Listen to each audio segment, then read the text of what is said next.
What's up, everybody? Hey, y'all, we're going to do a little bit of yoga here in the start. So, welcome to the Hex Foodies live stream. Goes on every Tuesday at noon Central. Let's see. I am going to start out with showing you 3 moves that I've used for what I think has been keeping me out of the chiropractor's office. So, I've had some back issues in my life. I was handed a bad back from my dad. And eventually, after I graduated and went off to play in men's leagues as a hobby in soccer, I stepped wrong on the soccer field and I shifted my back up here, about right here.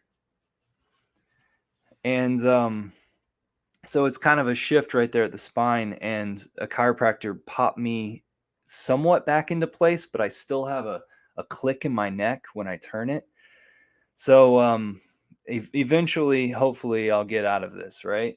But to keep myself out of the chiropractic office and to keep myself in better health, to help rehab myself, I learned 3 yoga poses that help me out. First of all, there's the squat like you're raised in Asia, right? Because we Americans, we don't sit like this, but this is actually a very natural way to sit, and work on things. My butt is not on the ground. My feet, they're about shoulder width apart, maybe a little bit closer.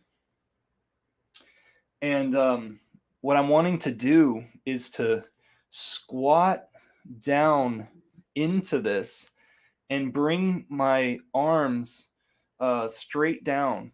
And so I'm paying attention to my back right now. I'm trying to straighten out my back. And I wish the camera was a little bit different. I wish it was set back a little bit more. I want to get my head up and my eyes up, but my back straight. And so I'm tensing a little bit in my legs right now in order to hold this position. And again, I have my feet on the ground, completely planted.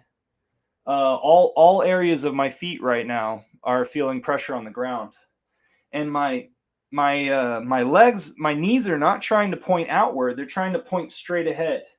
And inside of that, I have my arms straight down, and I'm like literally tensing that area of my back that I've been having problems with right now in order for it to be straight. I want to stare up at the ceiling. All right, so this is pose number 1. Pose number 1. Pose number 1. Okay. And I don't remember if I have like a count for that. All right.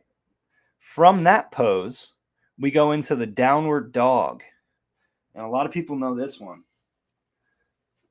So your hamstrings are being stretched and your knees are straight. You all able to see that? Like this. And so I'm trying to make it to where the bottom of my feet are flat on the ground. My ass is, of course, up in the air. My knees are straight. And I'm trying to press into the ground in front of me. And I've actually got my hands pointed outward, like so. And I'm trying to fold at my waist and push straight down into the ground. Is Finbear here yet? No, Finbear's going to come on later and show us pictures from his house. So he set up his greenhouse. So we're going to have that right after this. What's up, Red Squirrel? Oi, oi. What's up, Keltex?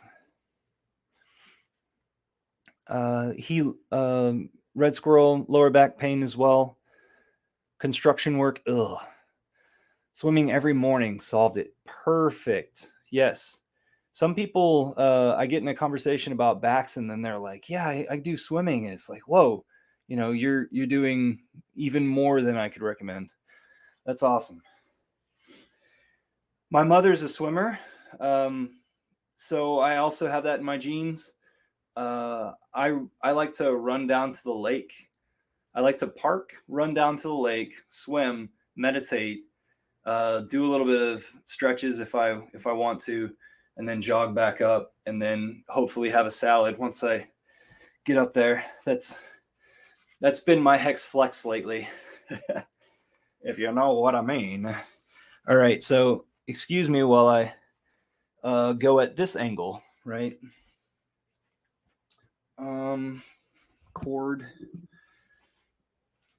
All right, so I'm trying to fold at the waist. My head's down. I'm pressing all my power into my arms, and I'm actually trying to help out with the stabilization of my arms in folding there at my waist. A good nice fold. And you're going to feel it on the back on the back of your knees. You're going to feel your hamstrings back there.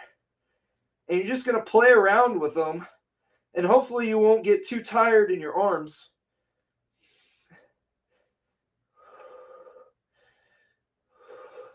I'm not very good at this, but I sure love the way it makes me feel afterwards. Woo!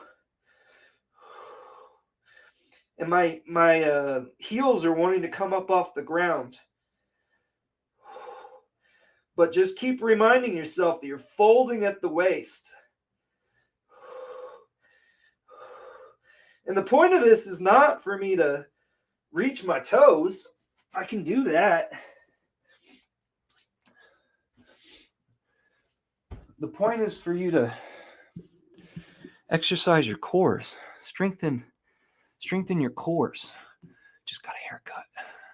Sweet. Fit into the morning schedule. Whew. So there's Red Squirrel's comment. Okay, so then after the downward dog, we'll turn that into a cobra. And that's where we go forward. And if you would rub your belly button against the floor, basically, and get your hands in the right place to hold yourself up and bend your back. So it's like an inverted situation of what we were just doing. Greetings, Agenda 69. What's on your mind? All right, so let me show you what turning this into a cobra looks like. And somebody yell at Finbear. All right, so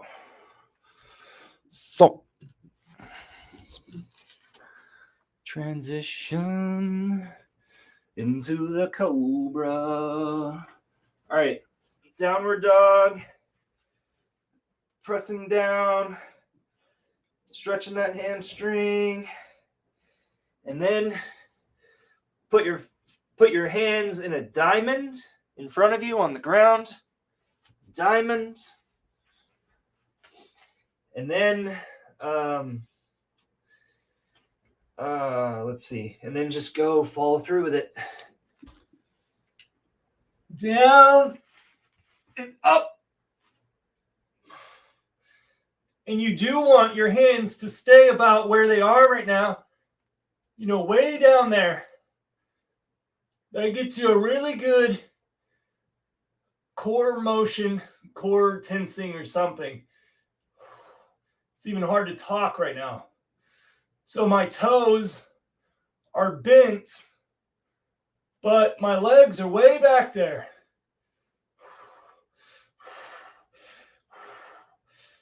I kind of bring my abs forward. I'm not touching the ground except for 4 points of pressure.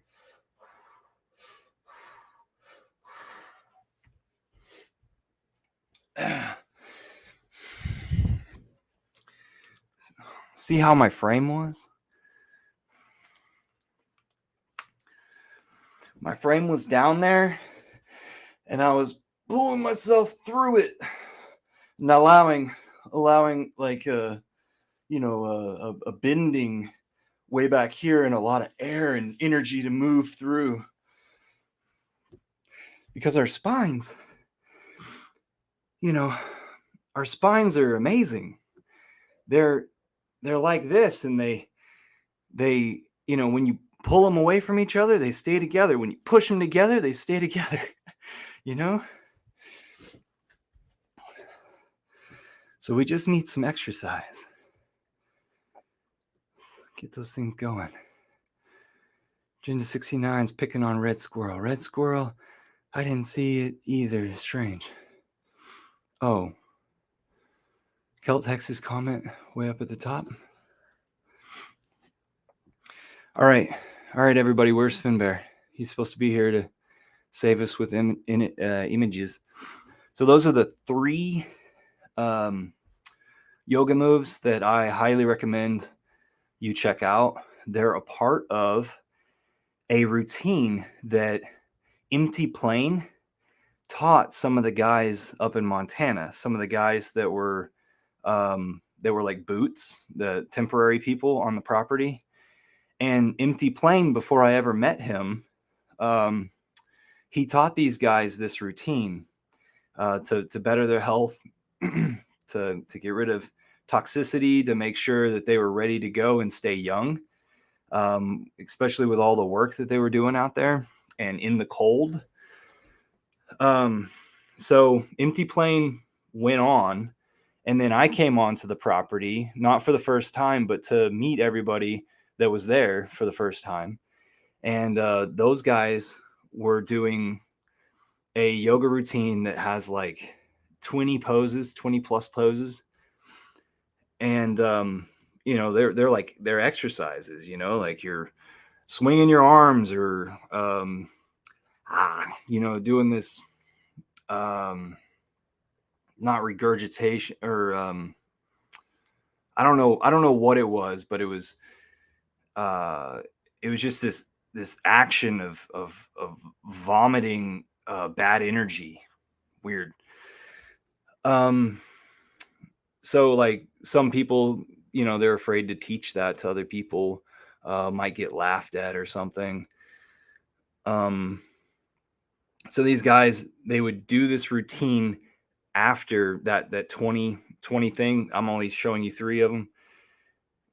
They would do that after work and maybe after dinner or right before dinner. But whatever the case, it was a end your day routine rather than a start and warm up your day routine. So I think I said as much as I could about Empty Plane's routine. What do you guys want to talk about? Turin, do you want to come on and teach us a little bit of yoga poses? Duraj has got some yoga to teach us if he's around. It's almost like these guys didn't know that it was the hour of fun.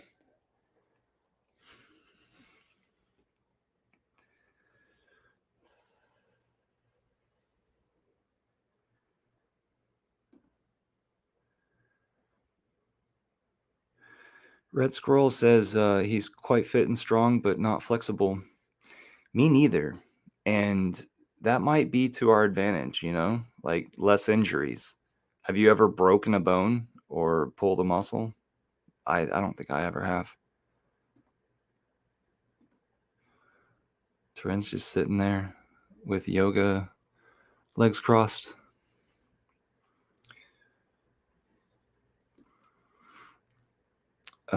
Let me remind you that I did a vitamin episode not too long ago with my dad. It turned out to be a really good episode. just in the last few days, I cut that up to be multiple vitamin episodes, little vitamin shorts. You can find that on the YouTube channel. Please spread that far and wide to the Hexagon community. I think it would really help everybody out. Lately in the Hexagon community, we've had some infighting because there's some people flaking off, I guess.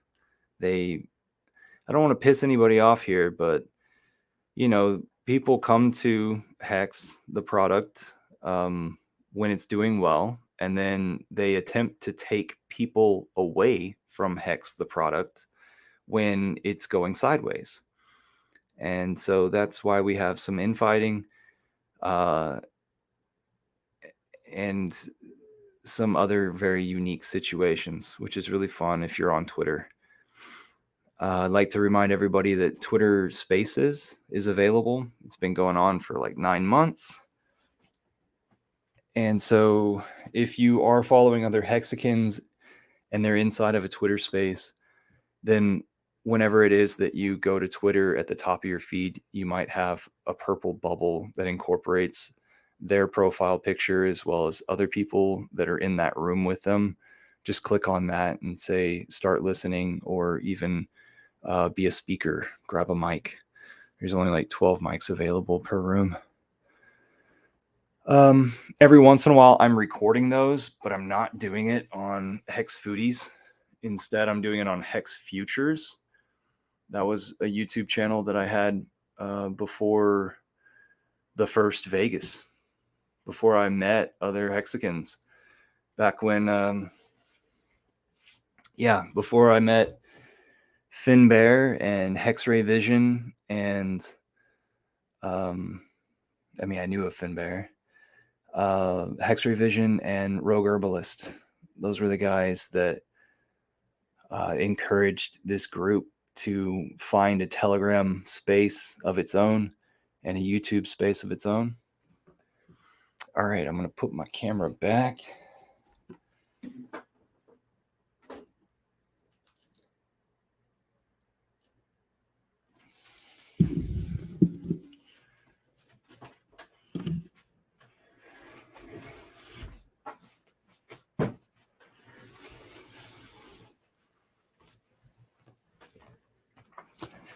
See, it is real.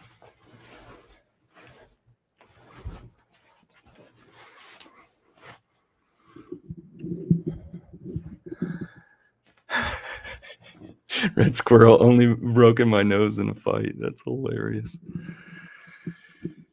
Ooh, yeah.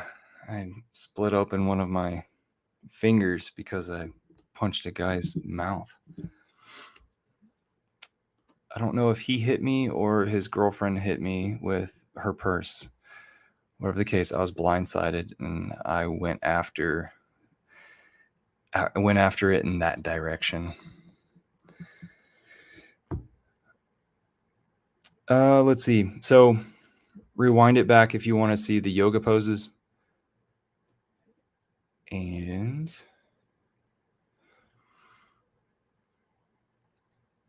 I'll pick up the Telegram chat. Share screen. Share window. Share entire screen. Audio, please. All right, cool. Cool.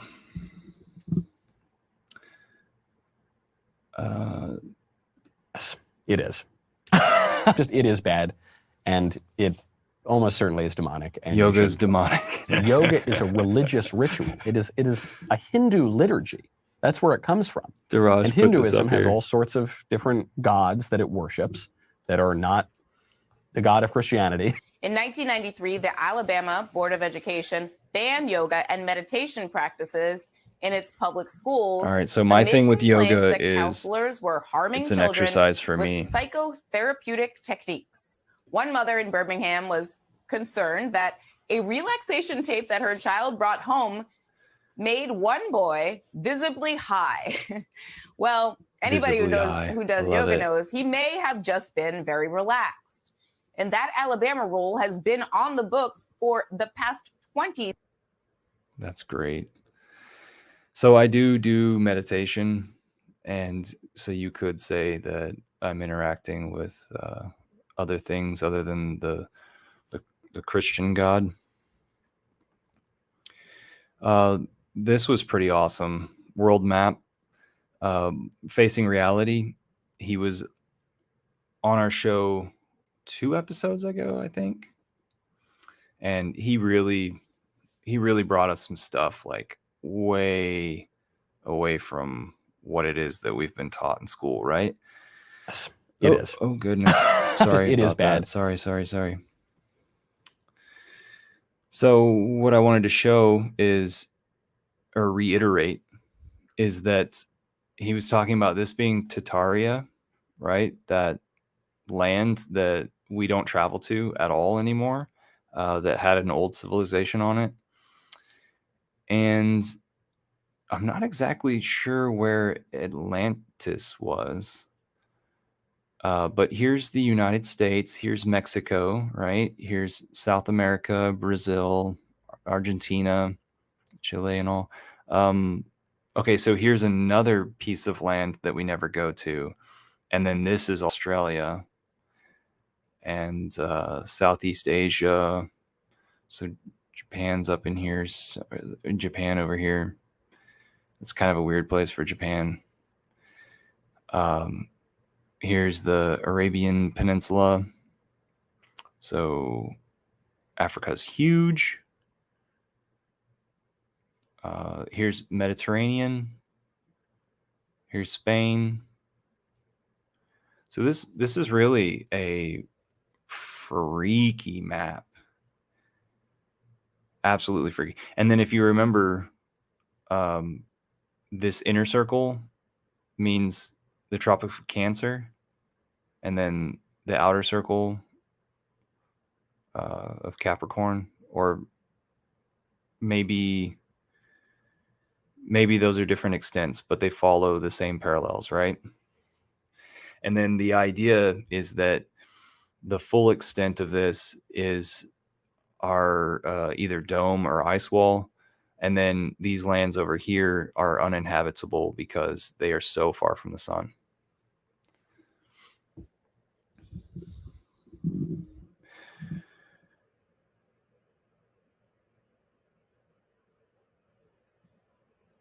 What?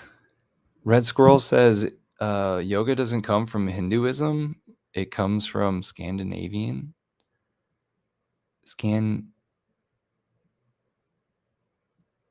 Yeah, Scandinavia. Interesting. All right, let's check out. Oh, okay. So this here is a wooden bike that I saw just in some random YouTube. And I thought this was really interesting because these bikes last for about 2 years. You can tell that, it takes quite a bit of craftsmanship to put this thing together.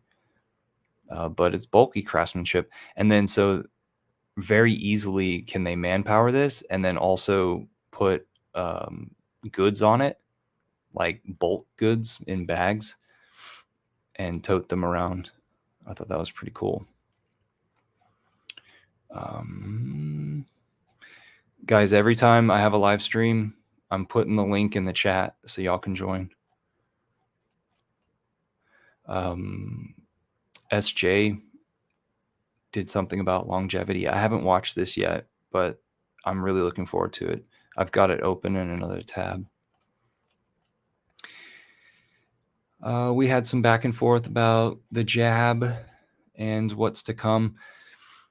So this was really cool. Somebody's doing exquisite. The first harvest is some basil leaves. That's wonderful. Congratulations. We talked a little bit about biogas creation. So here seems to be a diagram of how to render biogas. Oh, and Hexagon Chief NZ.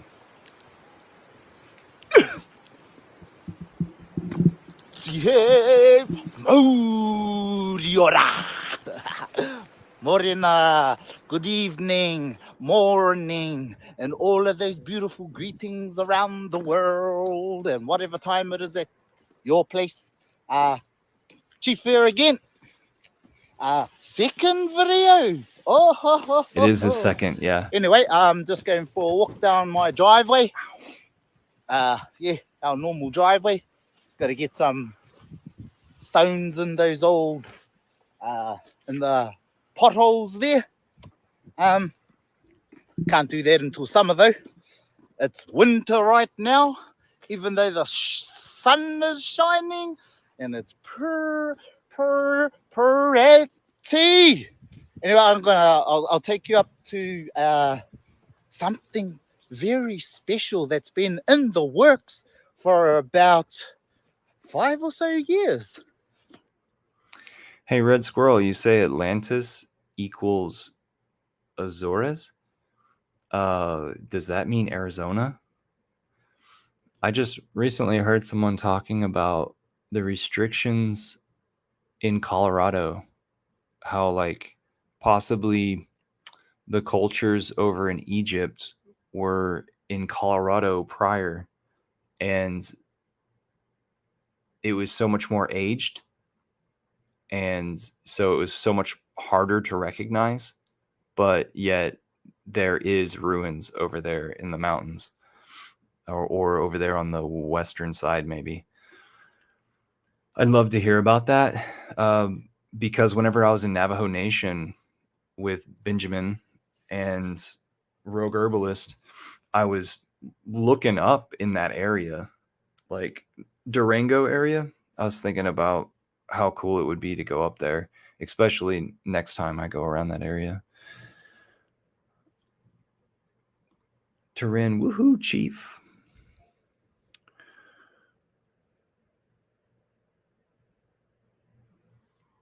Okay, Azores are the islands in the Atlantic. Hey, Red Squirrel, should I look up? Should I click on this?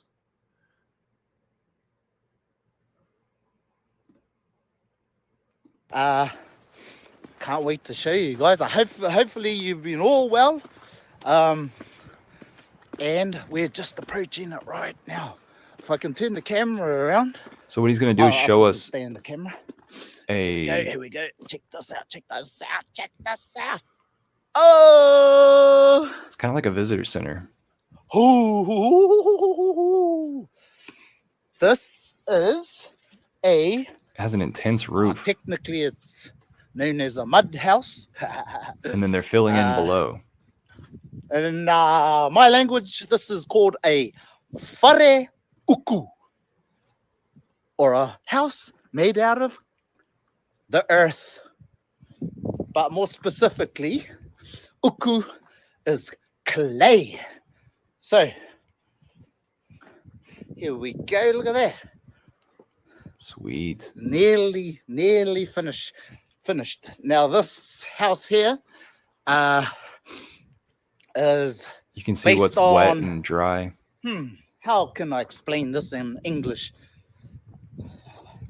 I love the language barriers. It is a natural house. Made out of natural material from Mother Earth, whom we call Papatuanuku. Papatuanuku. I'll try and get out of the way. But here we go. Whenever I was growing up, there was this boxer with the last name Tua, and my friend's dad, my friend down the street, his dad loved the name Tua so much, and I finally hear it in a setting. Papatuanuku. Well, actually, my brother Hamwira, who you will meet one day, was kind of overseeing the... Looks like they've got some bottles or something there at the top for stained glass.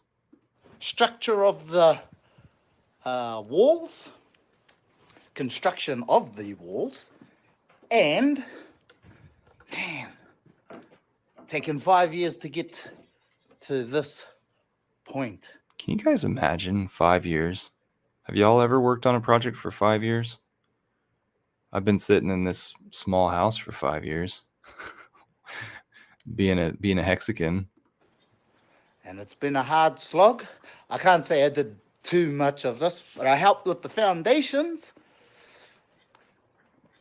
A man named, I forgot his name. I think it's Henry. Yeah, Henry. He was the main, like the what do you call it? What do you call it? The They're gonna have such nice daylight skylighting there. special. wonderful. It's easy in my language.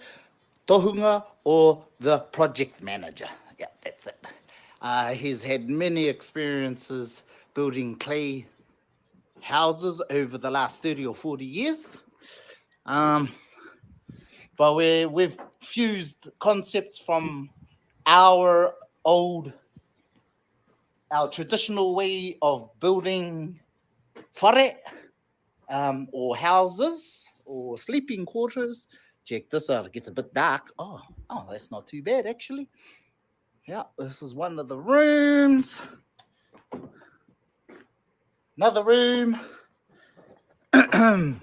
So, the mixture we used, I can't remember here's the ratios for the material, for the brick.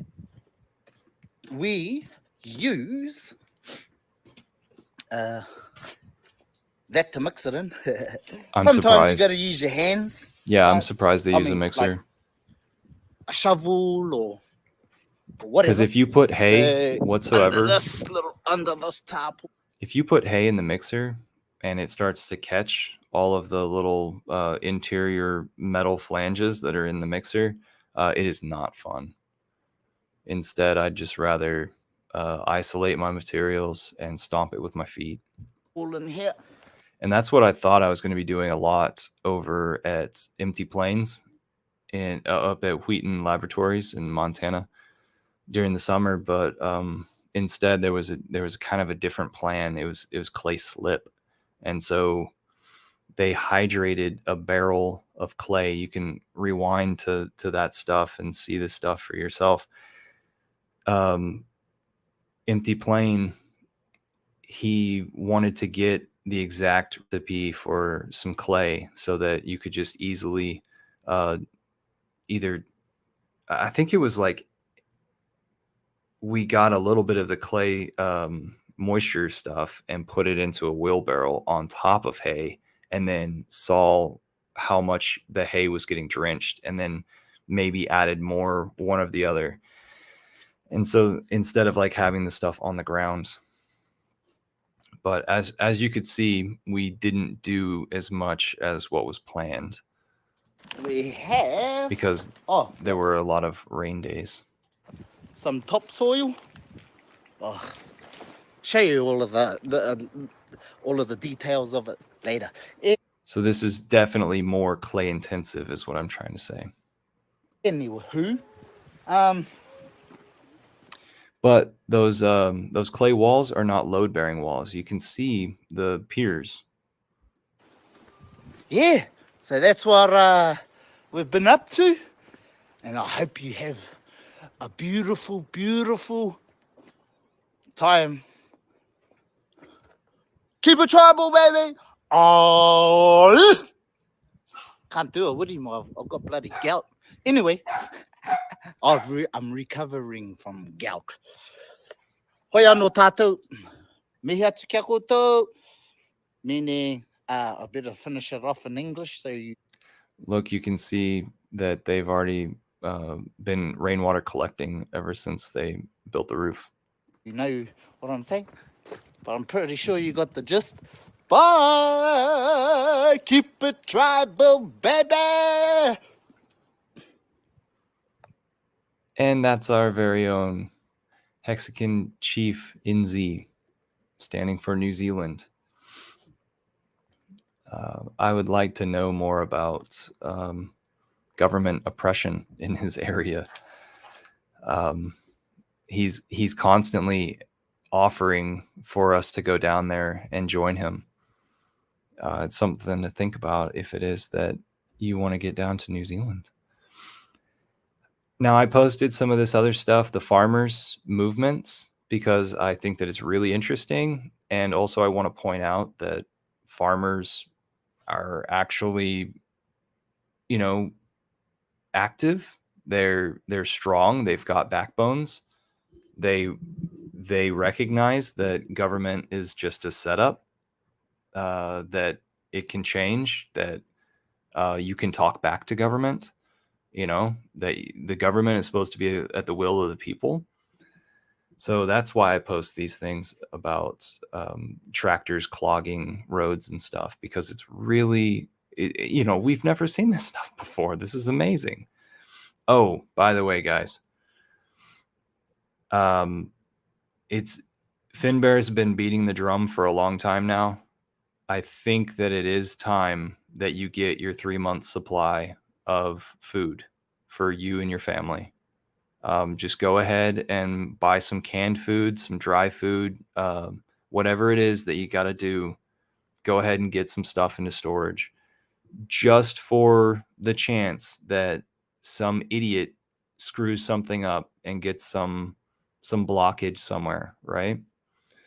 You'll be able to, if it is that you go and get this stuff, you'll be able to hold it for multiple years. So it's not a waste of money. Finbear in the house. Let's bring him up. What's going on? Hey guys, sorry I spaced out on the times again, but I got on my phones and got out as soon as I could when I understand that I'm fucking late. So I straight up just reminded people about getting some reserve food. Oh yeah, either good idea. dried or canned, 3 months worth for them and their family. Yeah. And you actually advise longer than that, or 3? I think like, well, over here at least 6 months. Yeah, over there, Because- yeah. Yeah, you run out. with So I'm just the 3 seeing months. more and more warnings out there, Oh and yeah, so I just wanted to relay that one more time to people. good idea. Good idea. So should I show you guys around? I think so. I'd hate to like absolutely expose my whereabouts, but maybe I can do it. You can just keep pointing it at the in- sky. Yeah, or something. And then right else. when you get in front of something, just raise the camera and then put it back down, maybe. It's gonna be boring. Let's see if I can change the camera to the forward facing. So you didn't take any pre-images, huh? It was raining cats and dogs. It was Right. really, You told me that. yeah. The front brakes. Agenda 69 says, I always have a multi-month supply of food, batteries, and toiletries. Oh, I yeah. thought you said a multi-mouth. And so I was like, yeah, okay, you got a lot of people in your family, maybe a bunch of boys. Bit Finesse just says yes. So this is what it looks like when I planted. Like what we have here is an apple tree, and there's a body in there. This is a cherry tree that's like this bushing variety, so it shouldn't grow that high. But I already dug the hole and I have both of them, so they're both in there. And that over there is just a bush blueberry, which is like over at these parts. Bush blueberry is pretty like rare. This is some of that horse shit that comes out of Tone Vase's mouth. I have a device which catches it into the bucket here. So we have the horseshit bucket. Honeyberry is this dude here, and he's accompanied by a cherry tree as well, different variety. This little thing is something that the neighbor put here. I'm not actually sure if this is edible or not. We're gonna find somebody who's brave enough, and I'll let you guys know if this is poisonous. Later. And sorry about all the mess, guys.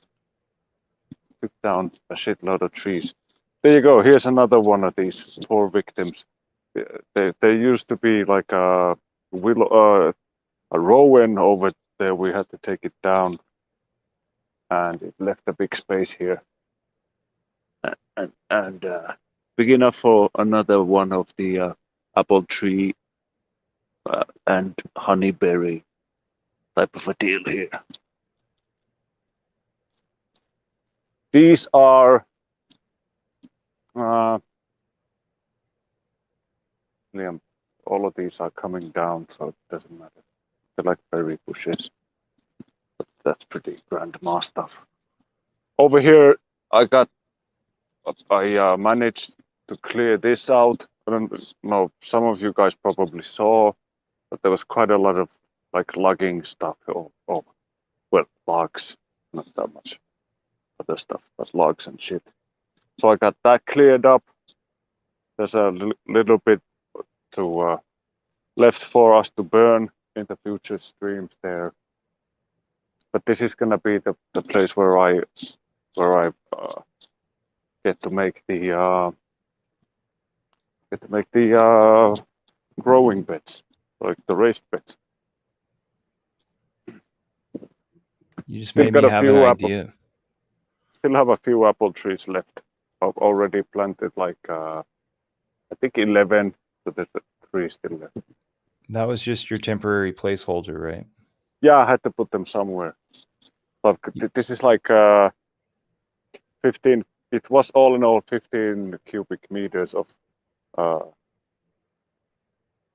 screened topsoil, and I've only yet managed to go through like a small portion of it from here to here, and where all of it has gone is over here. So this used to be complete like woodland. I'll walk a bit closer. Bit So there's Finesse like wants big, to know. big stumps over here. Like we took this guy down, that guy down. That one was freaking huge. So all of them came down, and yeah, I've been building these Google mounts here. Just rained pretty bad, so you see a few exposed parts of the trunk because I haven't yet planted it, so some of the dirt came off. Same thing over there. It's gonna need some more dirt, but it's a good thing we have it. Yeah, did some firewood as well. Bit Finesse wants to know if you have to shoo people off because your place is so cute. No, I have an annoying dog. Its yapping keeps us safe. Change back to the. So those the Hugel mounds that you made, you put like a Yeah. right angle in it? Yeah, because this is the edge of the property here. Also made a compost pile. It's a bit small, and I need to get it way more wet. Hasn't heated up yet at all, and so much wood chips that it's probably gonna take this slow route. So like this is the edge of our property, and it's joining the road which goes this way. And you can see the fence over here, which is like the sort of the official line. And Is then that how people mark fences over there? With just like the what do you bright... mean mark fences? There's a fence over there. Ding, ding, ding. That's where it ends. It kind of looks like there's just twine on top, and so instead that's like wire. Yeah. Okay. That's like a chicken wire.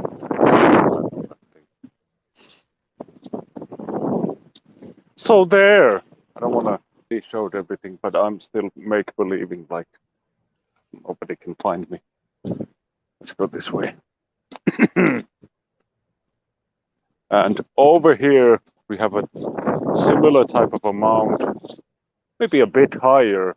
And then if you look back, there's an apple tree, boink, and another one there, boink. Then behind the pile, There's another apple tree. There's one here by the road. This one has even more buddies. It has strawberries over there and bush blueberry. And then this one was damaged in transport, so it got the tip got cut off. I'm gonna have to clean that up, otherwise it's gonna get some disease with my luck. Moon Boys R Us is in the chat. All right. Screaming, Finbear! Sorry, guys. Oh, man. Biffin Torin, Agenda 69, and Red Squirrel. And Good to Keltex. see you guys. Yeah. I'll sit down over here maybe. I want to go inside. There's a fucking huge noise over there. Where's your... Did you show your greenhouse? I did walk past it. It's just a frame. I'll Okay. show it like this. So you can see it over there. Yeah. Oh, here. So there it is. That's where it is. So there. But So it's the still exoskeleton missing, is there. Yeah. It's just missing the sheets that I'm gonna flop on. It's a bit of a chore. You have to cut them yourself and stuff. I thought it was pre-cut, but it was only pre-cut to fit into the box.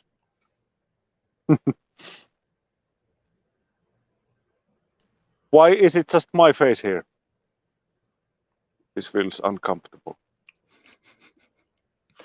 Sorry. Hey, Moon Boys. Yeah, I think I know Moon Boys. Do you have mosquitoes over there? Oh, do you guys want to see? There's this African couple who moved into our property. What? Yeah, I'm telling you, man. Came from. Do they live in Yeah, that? they live here. Let me show you. Just a second. Have to be. Moonbed somewhat Boy cool. says, of course we do. God, your lawn looks great. Thanks. The missus works. Really Plenty of green.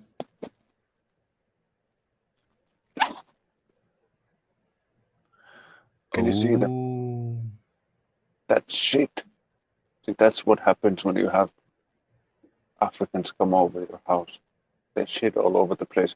But this guy, Oops. gang violence.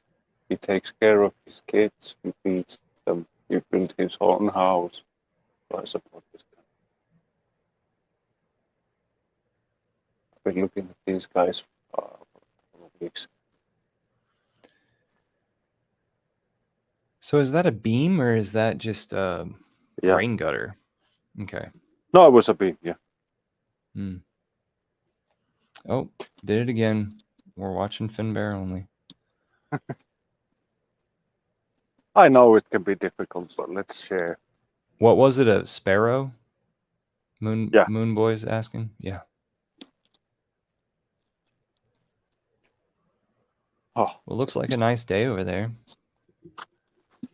it got better like just maybe 20 minutes ago. It was really rainy and thundery and you know the sort of get the feels from the weather when it's just about to really break out in a thunderstorm. So we've had that all day.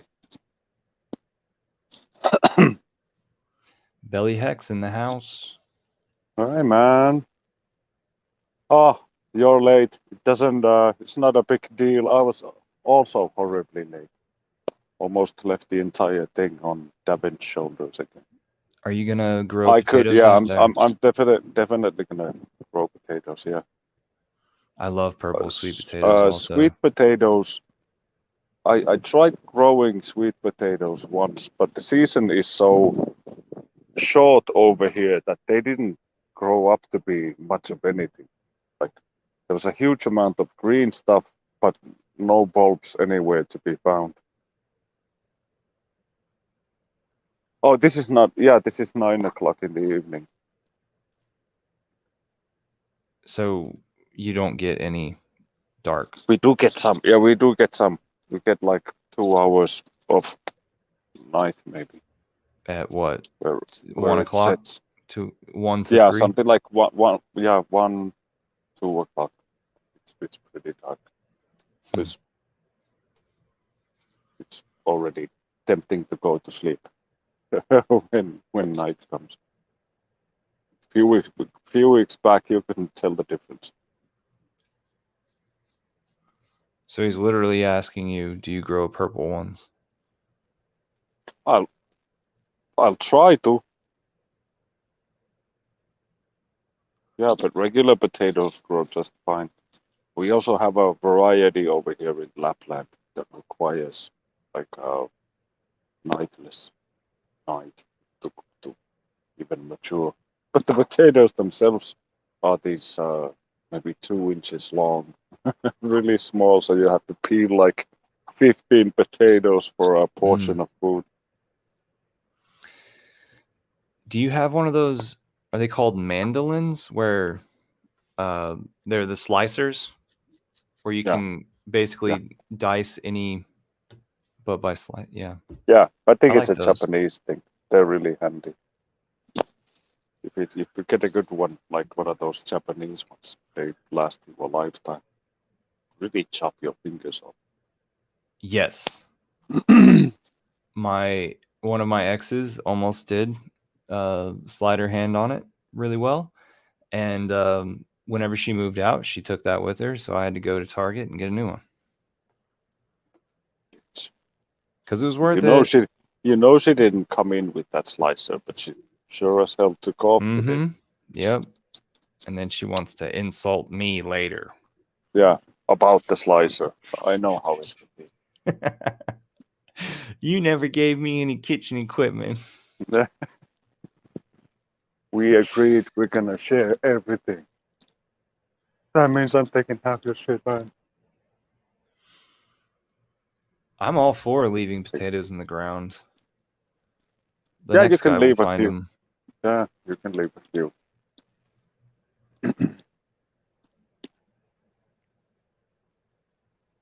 So, but like the actual, like the hexiest of the flexes over here is this. You know what that is? The pool heater. The pool heater. In a country that is fucking frozen 3 months of the year, like solid. We have a heater, the pool outside. God damn. That's sweet. And it's not even an in-ground pool. No, it's not. No, actually, Are I y'all- don't think that would last. I was about to say, are y'all even able to sustain a in-ground pool? I know of one in the in the entire country, and I've only known of its existence for like 2 years. Moonboy keeps on having his vacuum cleaner replaced by his mother because 3 times they've been stolen by women. Yeah, sounds very familiar. I'll turn my camera off for just a second. And That leaves Bit my cell phone Finesse like is this. a guerrilla gardener with potatoes. That's awesome. Yeah. Have you tried growing potatoes in like a bucket or a barrel? Because I've seen people do it. Yeah, just stack. Yeah, I'm gonna mute myself for a second. Cool. Y'all just be careful whenever you go to Home Depot and you get some potting soil and then it's sitting on your front porch in a bucket and then you start to throw potatoes in it because the potatoes are like great greenery. It's really awesome that they're there to decorate with. However, you did just buy some Miracle Grow soil. And then also, whenever it is that you're buying soil to then do like above ground planter beds or in ground gardens, be weary about contamination, because a lot of people are having that pesticide that doesn't allow broadleaf plants. And so it's going to kill all your plants, but allow the grass to grow. It's a really sick situation. And to remove it is probably twice as expensive as you buying it and bringing it in. And you're already spending thousands bringing it in. So it's a mistake you do not want to make.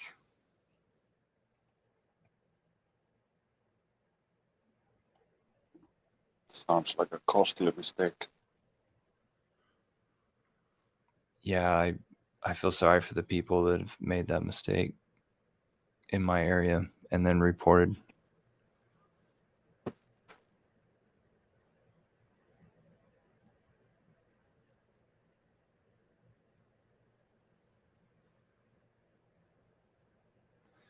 Bitfinesse is saying that you could buy an above ground pool and put it into the ground.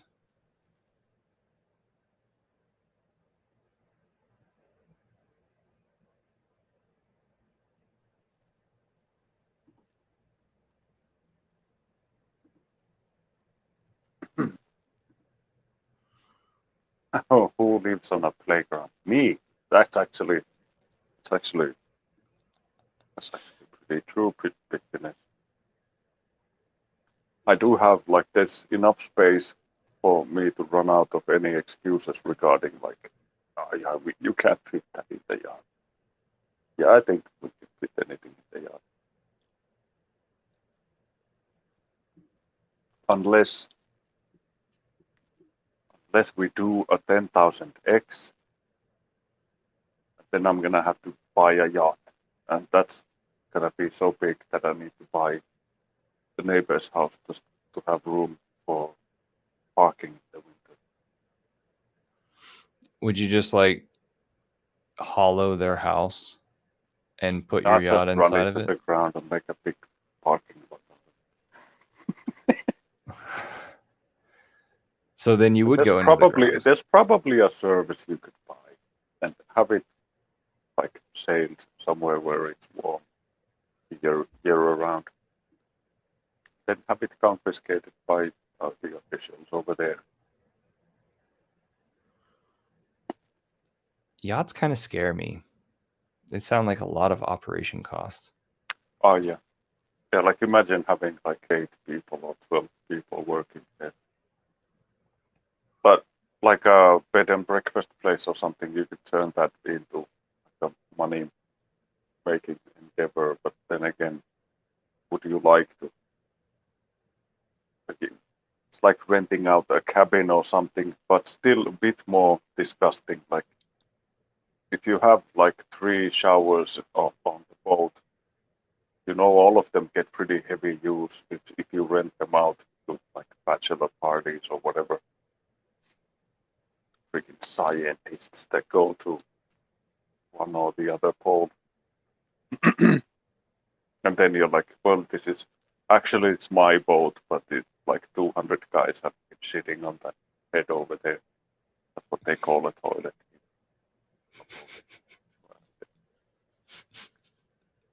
Finnish problems. That's English, man. If Toilet you on a boat is the head. if you dug down, would you hit salt water? No groundwater. Okay. Bitfinesse is talking about a natural pool, maybe sourcing the water from groundwater or spring. It seems like an artesian well would do well there. And then awesome. you just need rock separation, in my quick opinion of this situation. There's a David something or other is over in California, and he builds natural pools, and they're beautiful specimens because you've got a shallow area and a deep area, and you've got the plants shallow all area around it. cleans the You have shallow rising area rocks. cleans the water. Yeah. Yeah. I think I've seen that. They're beautiful. I forget this guy his name, but I think he goes by all three of his names. But it's easily found, like Natural Pools, Permies.com. Yeah. I think I've seen some of For some reason, Moonboys is worried about his small field. He's got potato, onions, and some berries. what's to worry about. Possibly worried about pesticides and not able to grow broadleaf plants. I'm not sure. We talked about so many things. Hey man, sorry I spaced out on the time. It's amazing. And this is one of the times where I didn't think I was late. I actually was late. It's all good. I had plenty of time to show some videos in the So what's chat, this? but also this go over bit- the yoga. Bitfinesse is on some weird diet where he only eats purple food. That's awesome, though. That a religious thing, Bitfinesse. I don't get it. It has the most antioxidants, right? Does it now? Mm-hmm. Purple food. You guys can't see any. There's something. This is like watching the early streams from 7 before he got that film in front of his window. This is more reasonable.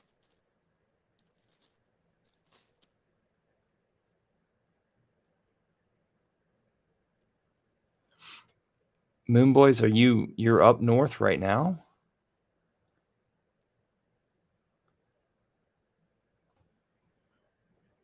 Yeah, he's pretty close to me actually. Oh, okay.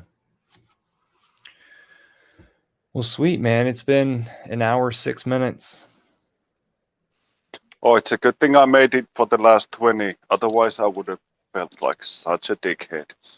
Still feel like a bit of a dickhead, but at least I got some of the stuff in here that I spoke about.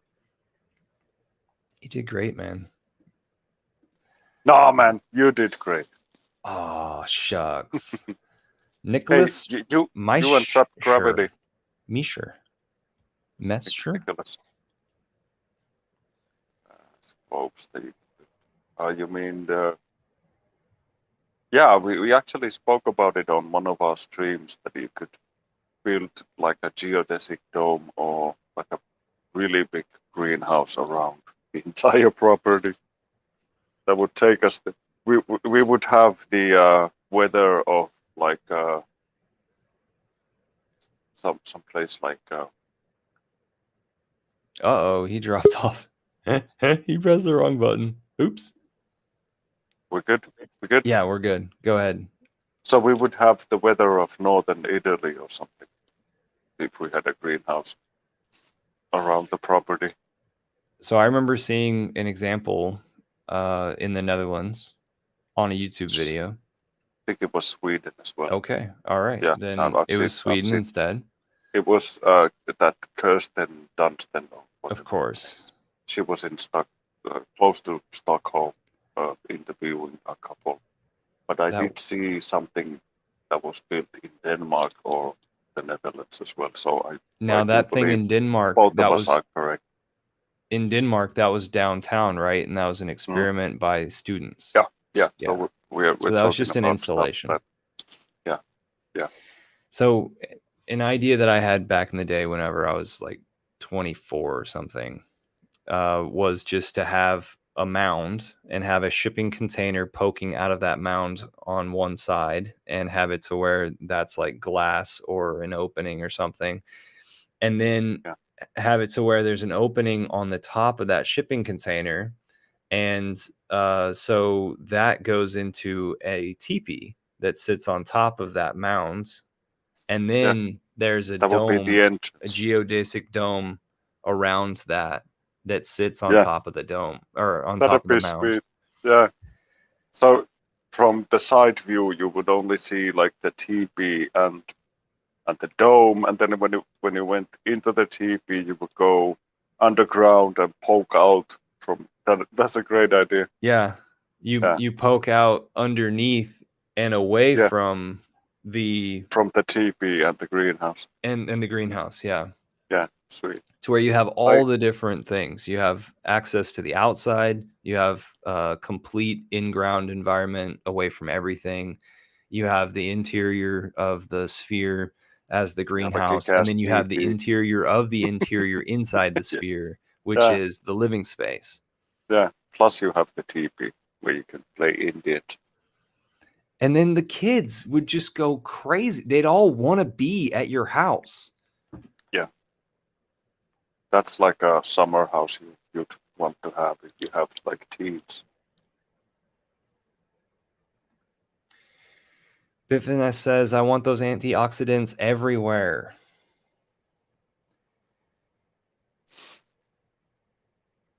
Yeah. If you want antioxidants, C60 is the most powerful antioxidant there is. It's 160 times more effective than vitamin C. But you have to be Mexican if you want to really consume that stuff. It's like $200 for a couple of ounces.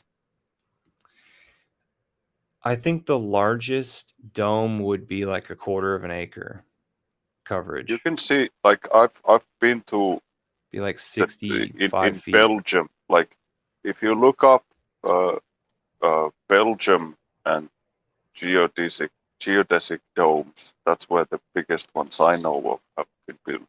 They're massive, and they built that like atom structure out of those geodesic domes. Like that's huge. Would you have it out of glass? I wouldn't. I wouldn't. Yeah, take somebody.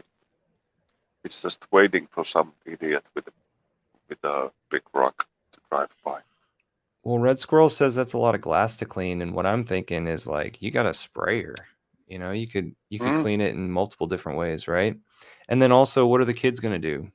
You know, make up a game to where they're the ones. That's why you have kids. To, like wash windows. And small spaces. They don't take up a lot of space. Like you can. I'm in a small room. I could fit 5 kids into here. We could have like a car washing company if we wanted to. It's amazing what they'll do for 10 cents. Yeah. Because they have to be really, really hungry. But they'll start working eventually. Nicholas is smart. He's like, maybe use snails to clean the growth on the glass.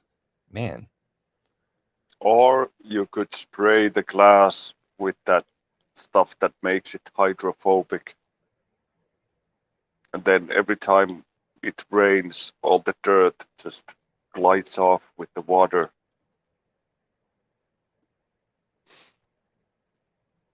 It's pretty simple.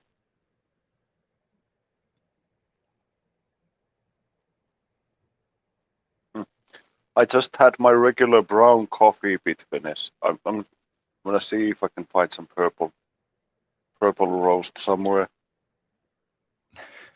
Have some coffee with more health benefits. Ooh, purple coffee. Let's bring that shit to market. You and Trap Gravity were pretty good this last stream you had.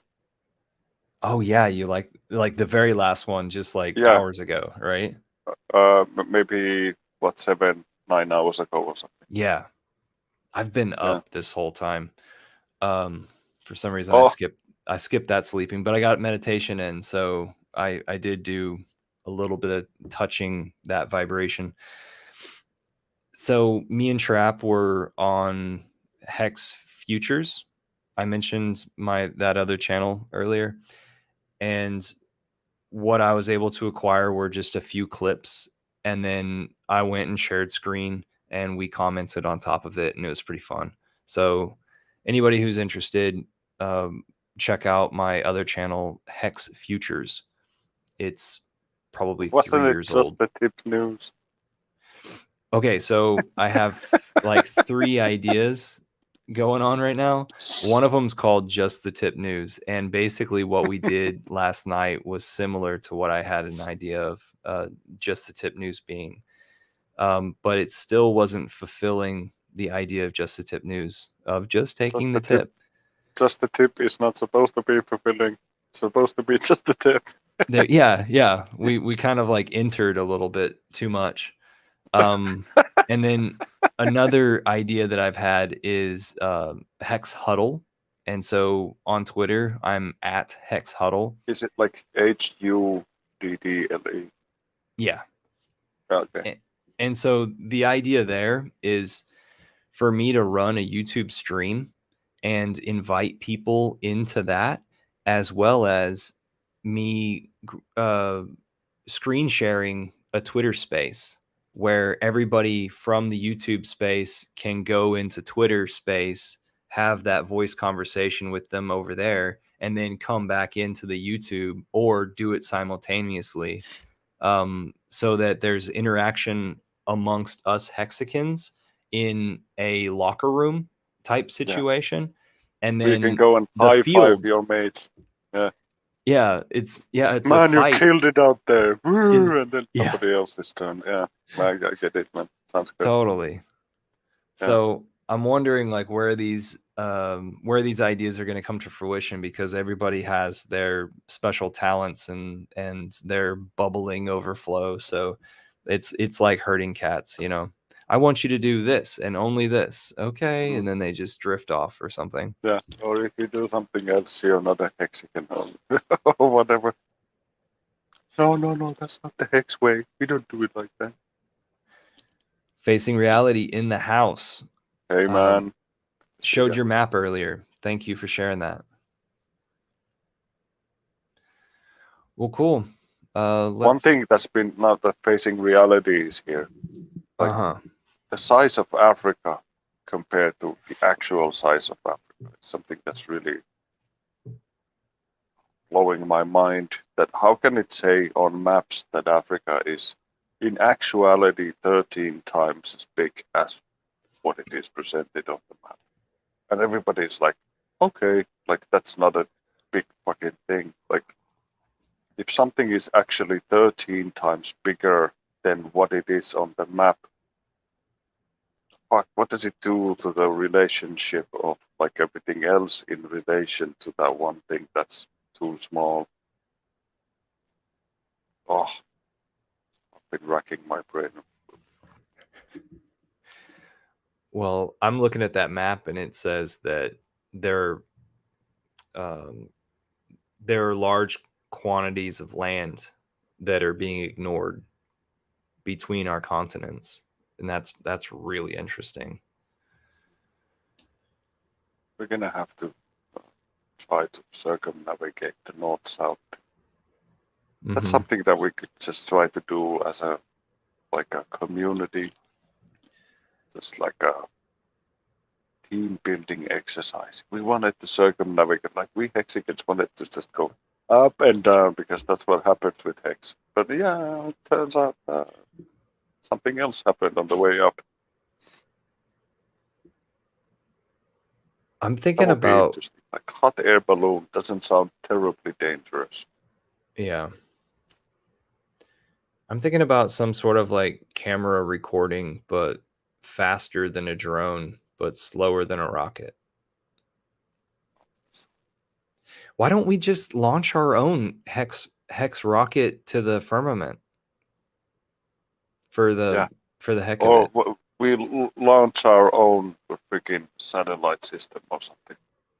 Like the Hexican thing. Why do you have to be Elon Musk to be able to shoot stuff in space? I wanna like build the world's biggest fucking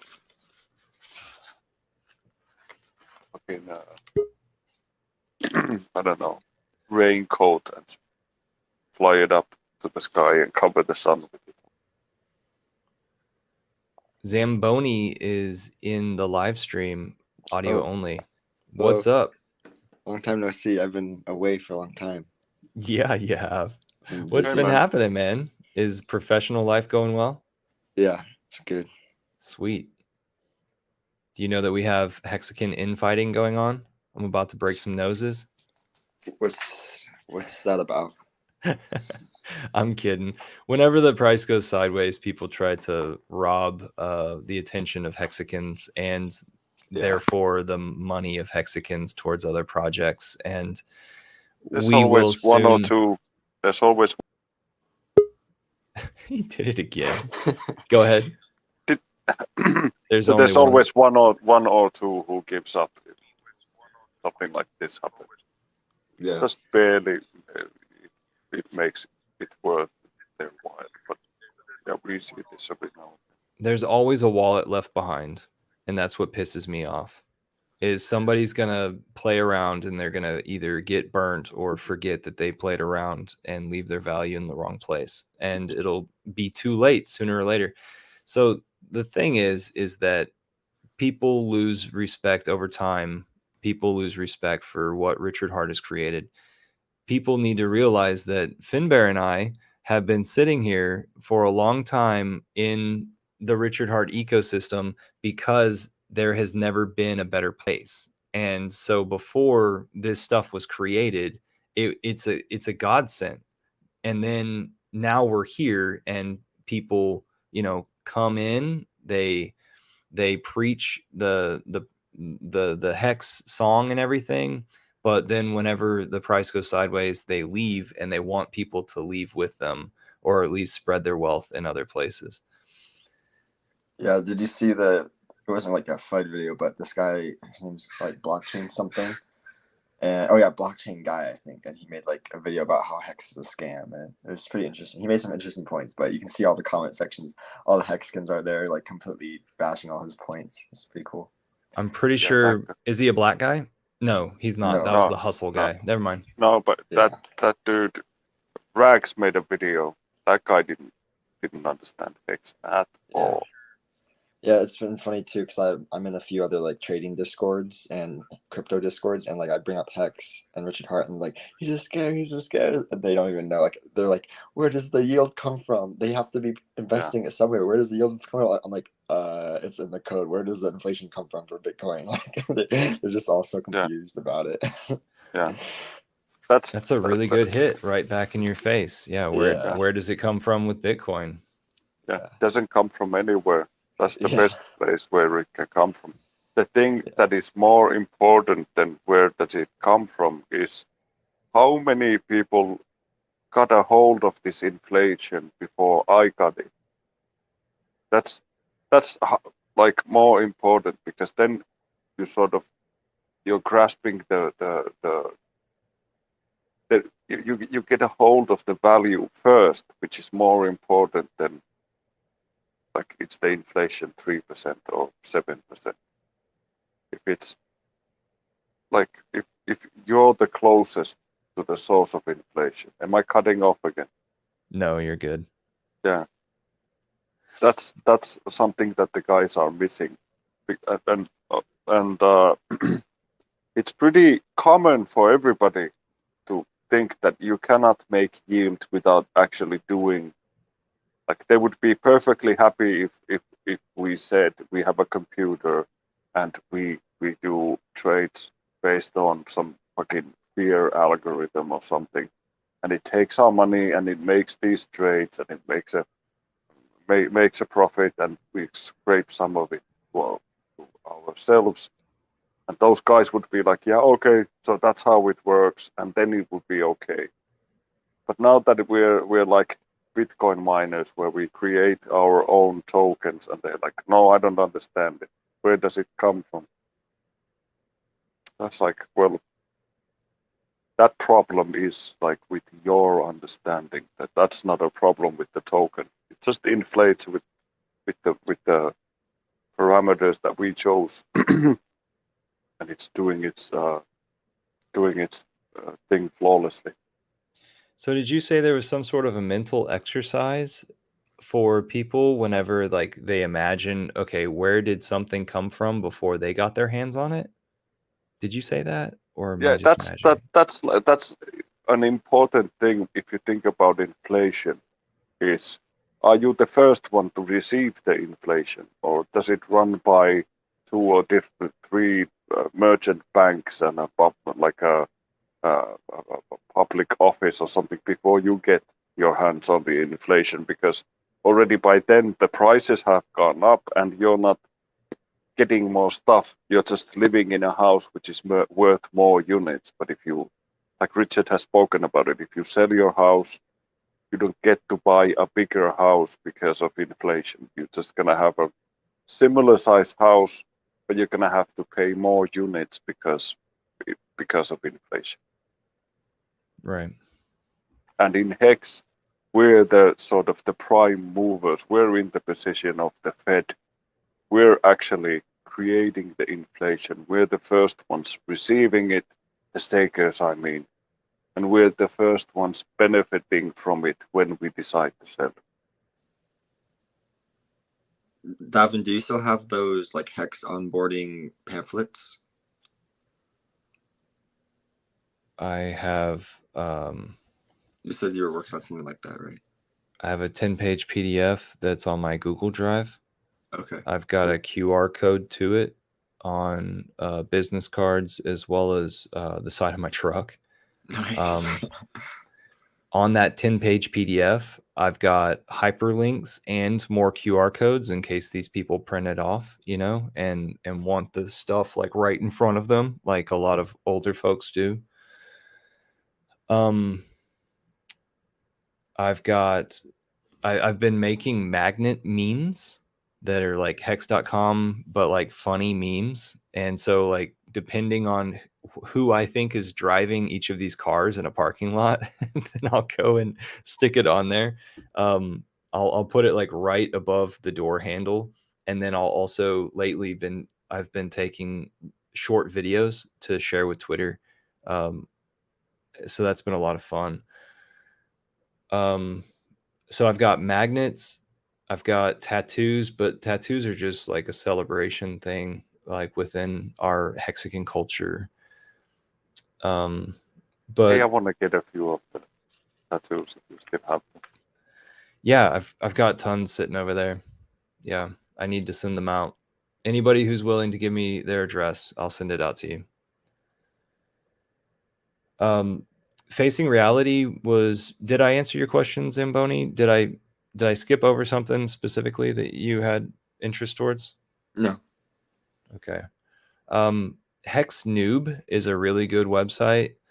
And then also I've been pointing people to hex.com/links.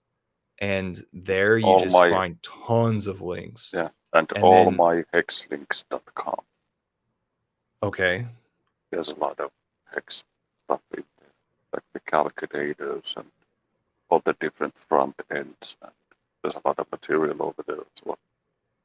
Does it have all the links to the Telegram chats, different languages? Yeah. Okay.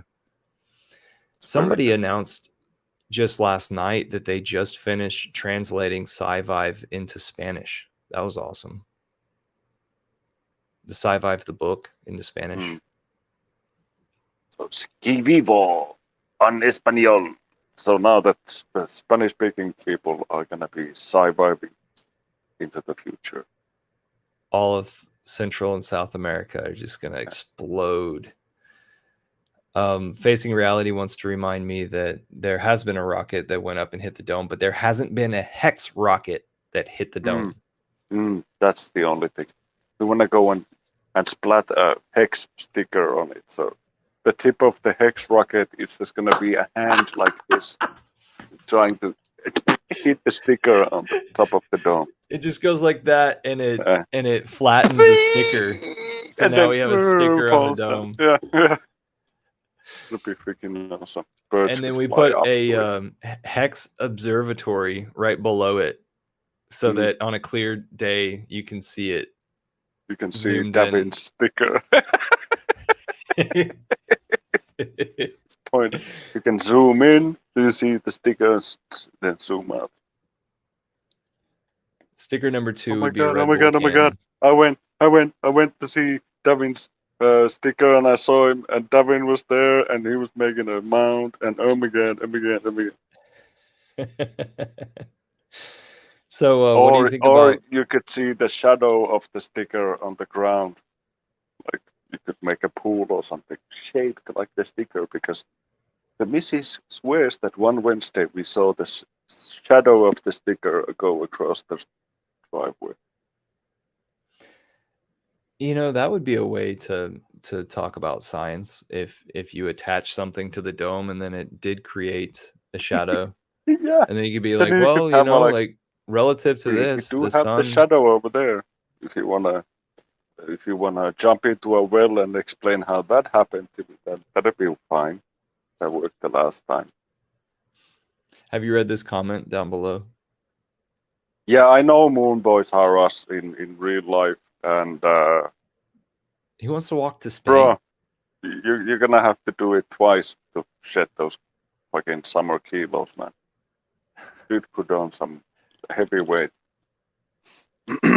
So would he be swimming across the North Sea? No, you can take a ferry. Like you could take a ferry across to Estonia or Sweden, depending on like where you wanna.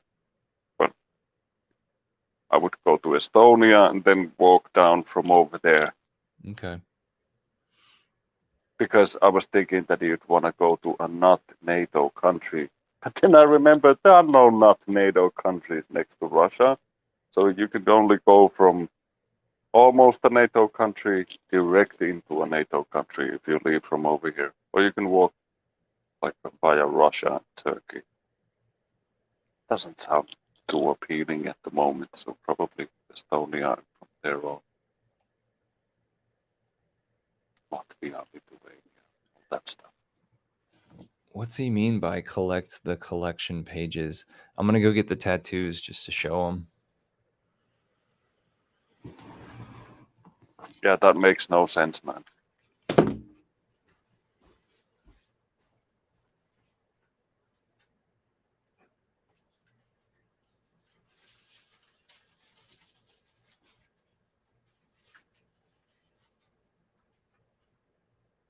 Oh, I've got so many stickers. Oh my word.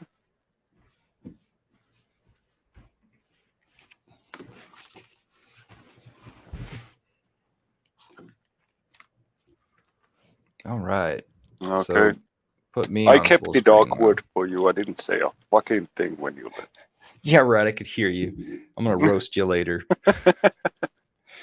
All right. So this is a moon sticker, hex.com at the bottom. So the idea to this is like whenever people have those abbreviations on the back of their car of where it is that they've been, where they've traveled on vacation, I just thought it would be awesome for Hexicans to say, well, I've been to the moon. And reserved for only OGs right now. I'm sorry. But yeah, any of these things I'll gladly send out if you give me your address, because it just fits inside of an envelope. So this is backwards, right? Because it's a tattoo. So applied, it would be right side, forward, whatever. I really do like this. Then we've got Finbear's design of a 555 heart. 555 heart. 5555 heart. That was really nice. And it shows up really nice as well. What does it say in the corner there? It advertises the Telegram chat, the Finland. So it's t.me/hex Finland. And then I've got in the corner of this one, I've got foodies, but this is meant to be like a whole like chest dressing. And then my idea with the dice down at the bottom that are 5, I thought you could just place those anywhere on your body. And then here's an example of a magnet, and this is a 2x2. You can get, if you go to stickermule.com, click on samples, like to get samples, and then click on either sticker or magnet, and then you can get basically 13, because I think they create like a dozen or so, but they say they're only going to send 10, and they're going to charge you about $14 for the shipping and everything. So to your door, $14 for supposedly 10, but I guarantee they'll give you the sample cut that they first ran off to make sure that everything was fine, plus the dozen that that just came because they had to cut it the certain way. So they don't make 10 only. So it's a pretty sweet situation. This right here, this specific one, is guiding people to the Telegram voice chat. I have stopped, or actually, I'm sorry, the YouTube channel that covered the Telegram voice chat, but I have stopped handing these out because that YouTube channel has been destroyed by YouTube, and Togosh continues to create new ones. So I think lately, it's like 24-hour Richard Hart is what it's called, rather than any of the Pulse Radio or Hex Radio. But whenever I was advertising this, it was called Hex Radio app. But I say on here, I say free education in cryptocurrencies worth $100 per minute. YouTube : the channel name, and then I say live or recorded conversations paid for by a community member. Ever wonder what's happening in crypto? Tune in, because what I'm trying to get across to people is that you can tune into a radio station, basically. This is like radio station friendly-esque. Because do you know how many truck drivers we have in this community, or retired truck drivers? There's a lot. And these people found... Yeah, I remember I was in the Pulse Chain Telegram chat once, and like people were talking about how they're a truck driver, and they knew that other people were truck drivers in the Hex community, which is pretty interesting. Yeah, and so it's like, while you're tasked with one thing, like I used to be a draftsman, just at my computer all the time, and then one of my devices had tons of podcasts on it, and I would constantly be learning from whatever subject, whatever influencer. That's how I found so much information about permaculture, and then the rest of the world, which, you know, and then basically that's what I was doing whenever I was dibble dabbling, trying to find Richard, pre-Richard. Cool, guys. Zamboni, you want to give us an update on everything that's happening around you before we... Sure. Something cool that happened this past weekend. I was invited to talk at a panel, and it was about like youth and climate action and stuff like that. And so I have a lot of interest in sustainability and renewable energy and, minimalism. And so I talked about kind of consumerism and rejecting consumerism, and what I've learned as a civil engineer in environmental engineering and stuff like that. So it's pretty cool. I was sitting with other young people, some high schoolers, some in careers already, and it was a cool experience. I got to meet a really famous meteorologist who is on the radio a lot in Washington State. And there were people from India, people from Japan on the panel, and then we did some Bollywood dancing at the end of the event, which is really cool. But yeah, sounds awesome. My friend JWC went there as well. You probably met him. JWC, he's in the Telegram. He just joined. Okay. Went, 18. Yeah. Okay. Yeah, he went to that event, which is cool. So yeah, that was a fun time. Do you know that the weatherman doesn't give a shit about you and he's lying to you? Yeah, I was just about to say, like, buddy, we're gonna have to sit down for a long time and have a long talk. Well, Finbear, you're not even on the screen. That's fine. Finbar and I were like rolling our eyes inside of our cranium. Yeah. Not in a judgmental way, but We're- I understand you, man. You're in the system now, so it's really difficult for you to like see all the shit. One of Let the me first tell you, times, like looking we- at from the outside in, it's rife with all kinds of abuse. Like all that study, all that data that they give you is fake. Like the amount of data that comes from a simulation, if you think about them, just like the numbers, just like temperature data, if you go back to the 30s, is 80% made up, just like out of whole cloth. Somebody just came up with the fucking numbers, and and they started doing it after 2000. So they've done it in the past 20 years, which means that there's a lot of old data that they still have to remove from the internet because it doesn't jive with the new forged data that they're coming up with. Interesting. Well, during that same event, I there was, have like- a lot of data sheets for you, man. Oh, A cool. lot. Yeah. Yeah, we got to go into like groups to discuss stuff, and I was in a group with this one scientist guy, and he had like Asperger's, but so it's interesting talking to him. But he was very knowledgeable, and he was doing a lot of research on like the permafrost and methane, and how there's like methane wells in Antarctica that are getting opened up, and it's really bad, and it's like it's gonna be really bad. There's gonna be such devastation from all that stuff. Hey, Climate change and everything.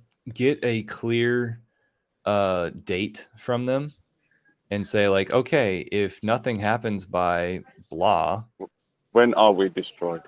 Yeah. Well, it's yeah, I don't know. According to them, it's not really when we're all destroyed. It's gonna be a slow process of bad stuff. But who knows?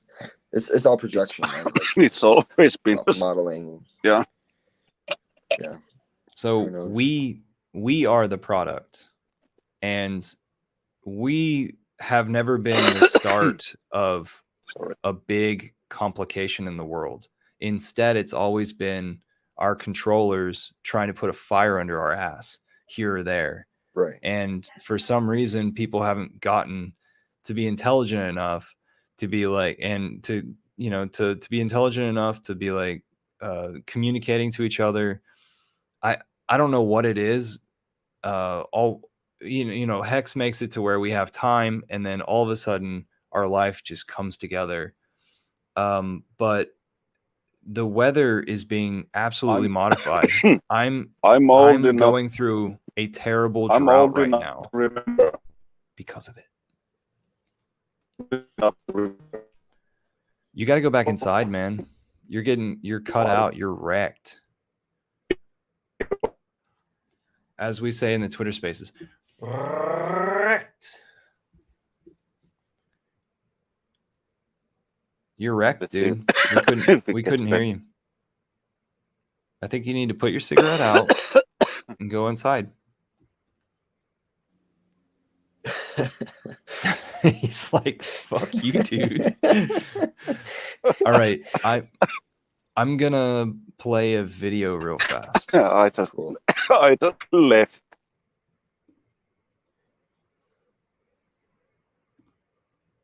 Hey. No, we don't want this guy. Hey, everybody. This is Carlos Matos coming to you live in New York City, New Hi, I'm York. Fox San Antonio's Jessica. Beat Connect.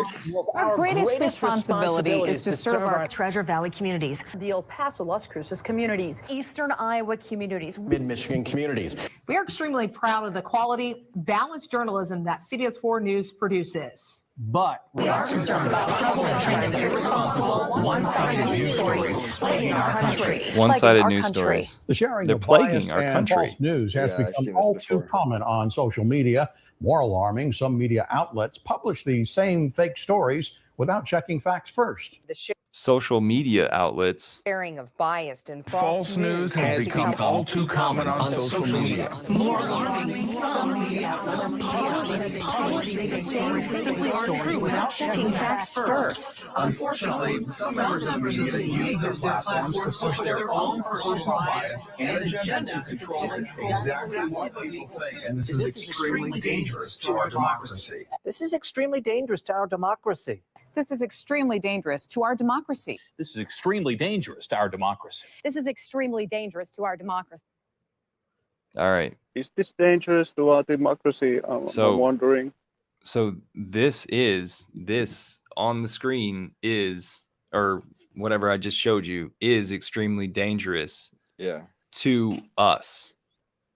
Whatever it is that they define democracy as, I'm not going to go with it. It's dangerous to us because they have organized efforts, and my father and mother will watch the TV. Yeah, same. The TV is dangerous. It's scary.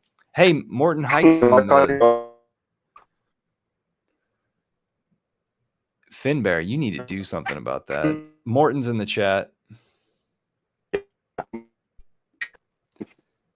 Moonboy says that's classic video. I totally agree. Plus the one that you pointed out. I sold my hex, man. Why did I sell my hex? That was a funny ass video. Zamboni, that was before you. You can Okay, I'll have to watch it. Find it. Oh, it's hilarious. Just here. Look up. I sold my hex. This is extremely dangerous to our democracy. This is extremely dangerous to our democracy. Come on. This is extremely dangerous to our democracy. This is extremely dangerous to our democracy. This is extremely dangerous to our democracy. This is extremely dangerous to our This democracy. one. Hilarious. Oh my god. Are you able to hear it? Yeah. Okay. Now we can see it. Why did I sell my X, man? I sold my X. That's 16 million hex. Sold it all. Why? Man, let me show y'all where I sold my hex. I sold my hex at day 136. Right around here. When I sold it the next day, it went up to here. I said, okay, I'm gonna buy it back when it dipped. The next day it went up to here. I said, okay, I'm gonna wait. Then it went up here. Then it went up here. I sold my hex, man. Then it went up here and I said, please dip. Please dip back to 5,000. Oh my god. Then it went up to 10. Oh, I'm so sick. Then it dipped a little bit. I said, okay, it's going down. Then it started going up. And then I said, I bought back in right here. Oh my God. All right. So what he's looking at over here, it says day 150 of 351 because the adoption amplifier was almost a full year at 351 days. So oh my God, let's it see. still hurts to watch it. This would be at month 5, right? What's up, Morton? Welcome. Hey, what is up? We're laughing at this guy as we're like jumping into a rabbit hole. Nice. So every day, the adoption amplifier allowed people to throw in ETH and get a ratio of hex minted at the end. So the ratio of hex was this right here. Per ETH, per 1 ETH, you could get 40,393 hex on this specific day. And then so coming into existence on that day was 511 million hex. And so each one of these days was about 511 million. The reason why it was 511 million was because we had less Bitcoin free claims than what we thought we were going to have. Right. Richard accounted for a lot of Bitcoin free claims, and this number of available per day would have ratioed it could have been higher. Yeah, it would have. No, it would have been lower. Could have been lower. This 511 could have been lower. Yeah, but we if would more have had Bitcoiners claimed. the virality bonus, which would have given us more hex. Like it would have been good all around if we would have had more free claims from Hexicans because of the virality bonus. What was the virality? Were you both there? It's not. Yeah. Okay. Virality it's not a bonus. thing. Virality bonus isn't an actual quantity, right? You're just saying like speculatively, right? No. It's real? You got more. If you look at the last days, it was 500 and almost 40 million or something hex minted a day. It was 509 or so. See, it starts counting down. It's 510 right here. Yeah, well, look at the first days. It was still way lower, so it increased. The first days, the time. The first days was 512. The last days were like 509 or 508, something like that. If you go look at go.hex.com right now, I'm about to get there.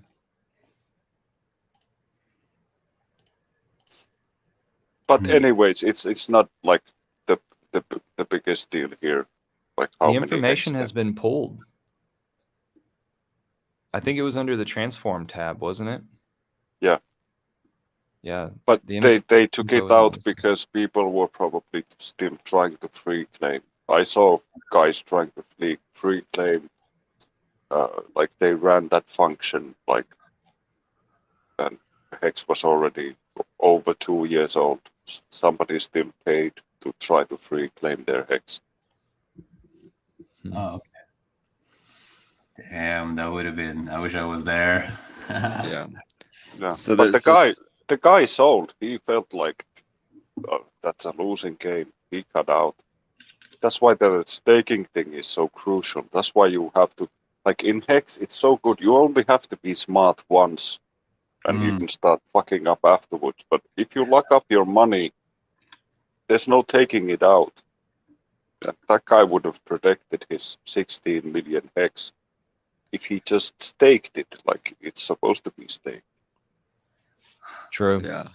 So there's this small Hex YouTuber. I'm not gonna say his name, but he's pretty young. He's like he's really bullish on PulseX and Pulse Chain and whatever. But he had a bunch of Hex, and he sold all of his Hex to start shorting Bitcoin like a month ago. And he's like still shorting. He's like underwater, and he missed out on these. He like sold Hex on the bottom. It's like, oh my gosh, just stake your Hex. Yeah. Yeah. It's really like it's the worst thing you could do, but that's what your psyche messes with you, and you get this feeling that I should do more to like be awarded the gains later. But in actuality, what you should have done is just sit on your hands and stake it, and just take the paper loss for a while and wait for the numbers to go up, and then your profits will follow. It's gonna take 2 cycles for you to become a millionaire, even though you come in with a lot of money. Seems to be the thing with everybody. Every time you buy crypto, the price goes down. Like that feels like it happens to everybody. And the next cycle up is where you almost make it, and then the cycle breaks down again, and you lose what feels like you lose almost everything, and then the second cycle starts, and it's amazing. And then from there on, but you have to stay in one token for I would say at least 2 cycles to really make it big.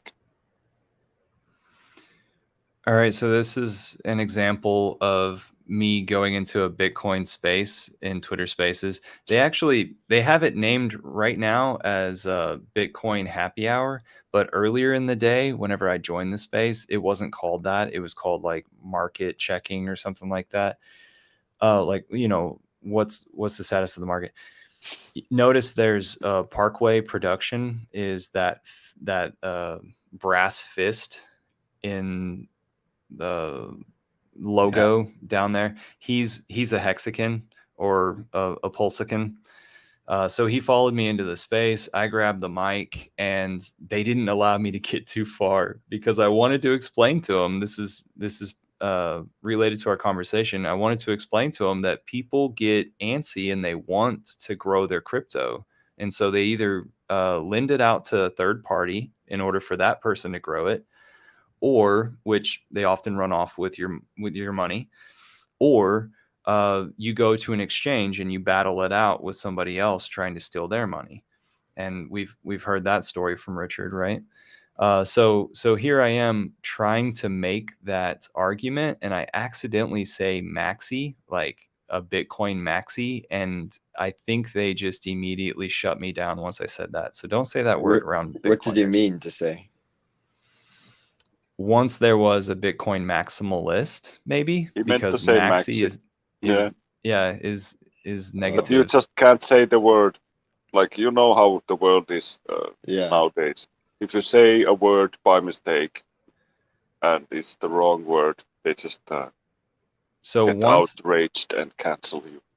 Once they allow me to start talking, then they all start looking at my profile and they're like, "Oh, he's Hex. Wait for it, Hex." And then they say something. I think I remember this. Are we going to listen to it? This is really short clip. Yeah. I'll mute myself. Are we continuing? Louder. We'll do one last hand and then we'll sign off. I gotta hop. Take care, guys. Hey, I'd like to take paint a picture. Peace, Ada. There was once a Bitcoin maxi, and he really wanted Bitcoin to survive, but he saw there being a little bit of a problem with people trying to grow their Bitcoin, so grow the value in their account. So maybe they go over to an exchange, and it's about Hex. This is where people would trade back and forth in order to increase their Bitcoins. Like, who really wins? Like, sometimes the loser is the winner, but the exchange is often the winner. So how is it that you can grow your Bitcoin without putting it into the exchange or trading on the exchange? Maybe you trust it with a third party who says that they're going to do something with it. How do you grow your Hex without sucking Richard Hod's dick? All right. So Bitcoin That's is inappropriate. Bitcoin is Knock that guy down. deflationary. So Bitcoin is So what they a winner! Wow, Bro, They lost out. What a singer! Man, they Bitcoin is interrupt deflationary. me. He got you 6-0, man. It's not even deflationary. Wow, they don't even know what to talk about. Sucking Right. Richard Hart's dick. I told him. So we had this Hexican on our Twitter space, and I told him, "What are you gonna do when you have to suck Richard's cock?" I showed him. Hex on air in the house. Hex Siren in the house. And now, are we gonna listen to that deranged lady explain how? Yes. In the future, you don't have to make yield. Okay, so this is the thing, is that then she makes the argument that people don't want to grow their crypto. Instead, you're just supposed to buy Bitcoin. And wait for the price to go up. Bitcoin is Knock that guy down. deflationary. So Bitcoin That's is inappropriate. Bitcoin is Knock that down. deflationary. So Bitcoin is deflationary, or more accurately said, it's disinflationary. What that means is you don't have to grow your Bitcoin. Your Bitcoin becomes more valuable over time. So this entire concept of trying to get a yield, that just comes from the broken fiat system. And it's a little hard for us who have been so indoctrinated into that system to shake that belief. But once you understand the power of deflation, you really see that there is no need to try to grow your Bitcoin other than simply just working for it. Yep. So they don't factor in the human nature of people don't want to just sit on their hands. That's how I see it. What do you mean? What do you mean?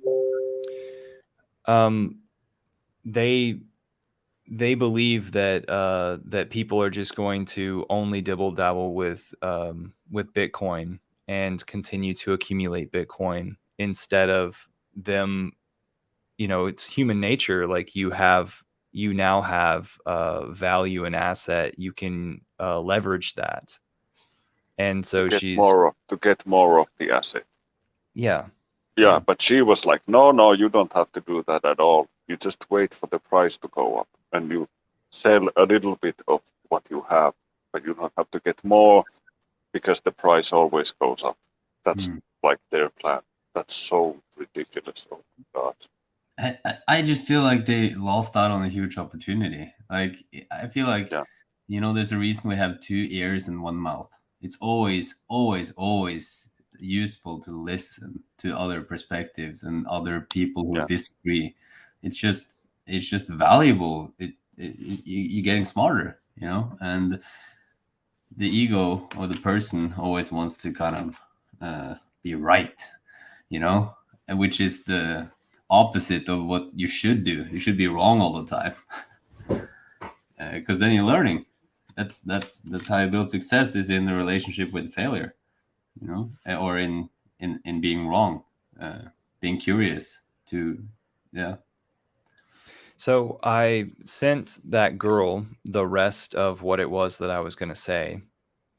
She hasn't responded in a text message. And also I learned that she lives right down the street from me in Austin. So maybe I'll run into her if I ever go to any of these Bitcoin gatherings, because there are Bitcoin gatherings and Ethereum gatherings down in Austin, south of me. And I attend some of them, like on meetup.com. This evening, I should be attending one that's a Bitcoin gathering online only. You got to get in her Tinder DMs first, and then you can see how you can get to her brain about crypto. I tried to see if I saw her as appealing. I looked over her profile, but I don't think I'm attracted to her. Oh, and I also don't use Tinder, to take you absolutely literally. So what did you do? Like you guys do, yeah. What's that?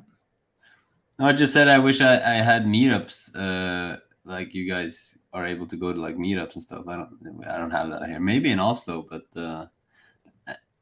and maybe I interrupted you, but I just wanted to talk, or just bring up the theme about how to really like in a situation like that, you're getting resistance, from the people. How to kind of how to help people to understand what Hex is without getting their guard up or their defenses, and just affirm what they believe. Yeah, I was in a situation like that in this other crypto Discord, and I was saying, hey, look, it's really, really good that you're being skeptical. You have to be skeptical in this space, but also be skeptical about the things that you're invested in. Be skeptical about the media. Be skeptical about all this stuff. Be skeptical about CoinMarketCap and all these other influencers who aren't shilling the good stuff like Hex. They are shilling this other stuff that are useless, that they're getting paid to shill, and like be skeptical of all that stuff as well. And not just Hex, and then you can kind of, look at the pros and cons rather than just swallow what you're being fed. And then the conversation went from, oh, it's a scam. Then he started being like, I don't want people to lose their money. I'm like, that's great. You shouldn't want people to lose money. Like if I wasn't really shilling Hex, I was just explaining Hex so people could understand and have the opportunity to learn about it. But he's like, you shouldn't shill Hex, and because people are going to lose money. It's a scam. Well, I'm like, it's an opportunity, and I'm just trying to, inform people about it. And so the conversation went from it's a scam, and then once I kind of, said it's good to be skeptical, and then they're like, okay, well, I don't want people to lose money, and then I was able to kind of explain more about the technicalities of it. Like Bitcoin has inflation that goes to the miners, and then Hex has inflation that goes to the stakers. The USD has inflation that goes to the banks, and that's exactly what I was talking about. Yeah. Who are you in the order of receiving the inflation? That's important. Like you want to be the first one to get your hands on it. Yeah, but again, to answer your question, I think the first step would be to kind of applaud their skepticism, and then you can kind of be on the same boat as them, and then they can kind of, okay, well, that's it feels good to be praised, and then you kind of let your guard down, and then you can kind of listen a bit more. And as long as you're not, I think it's called feel, felt, found out method, where you could say something like, "Yeah, I understand. Sounds like a scam. I actually had feelings that it might be a scam myself, but if you want, I can tell you what I found out, which changed my mind." I also was saying, like, I spent like hours and hours and days on doing my due diligence on this project on Pulse Chain and Hex, and then you can kind of seem, like you're educated, and then they might listen to you more likely. I don't know. Definitely. But it's often, if somebody is really sort of planted their heels on an issue, it's often impossible to get somebody to change their mind like then and there. Often the best thing you can do is sort of leave a sort of a pebble in their shoe, but like a seed of doubt or something, like something that will stick with them after your conversation. Something that they're going to have to sort of think about on their own for quite a while, and maybe change their mind on their own, like sometime in the future. That's often the best possible outcome. Yeah, and using analogies is really helpful as well. Like they're explaining. Oh yeah, I see stories. crypto like the stock market. When companies have valuations, it depends on how much money they're making. The same with thing with crypto. If crypto goes up because they're getting more money, I'm like, no, cryptos are not a company; they're code. And so like that's a bad analogy. And then you can use a different analogy and compare it to currencies instead of companies. So stories are often better at conveying the information than just reciting all the facts. Yeah, you're also correct there. You want to have like good stories of people you know and what's happened to them, but you also want to have good stories on how to explain how a T-share works or something. That's something that we spent like days and days and days of coming up with different kinds of analogies for how a T-share works. That we spent weeks on it. Like Davin, you remember we were trying to how would you explain a T-share? Like we had all these hot dog robots and whatever. What? Hot dog robot? Well, you want to try to explain it in a most sort of simplified way. Yeah. In a way that anybody could understand why it's so vastly different from the traditional finance market. So I was comparing it to like a hot dog robot that you could call to meet you wherever you are, and then the hot dog would make you the hot dog out of sheer joy of life, because it's a hot dog robot, so it loves to make hot dogs. and it costs like 2 cents because the robot doesn't do anything else but perfect hot dogs. And you have these hot dog stands and different restaurants that sell hot dogs, but they cost an arm and a leg because they have all this overhead. Whereas the hot dog robot only does hot dogs and it runs for free on the Ethereum blockchain. It does something that companies do for a living, but it does it for a fraction of the cost or almost for free, and you get your hot dog perfect, just the way you like it. I'm not saying it's not the most awesome representation, but the T-share thing is really, really difficult to understand. What is a T-share? What does it do? That's why people still struggle, like in the Kitco interview.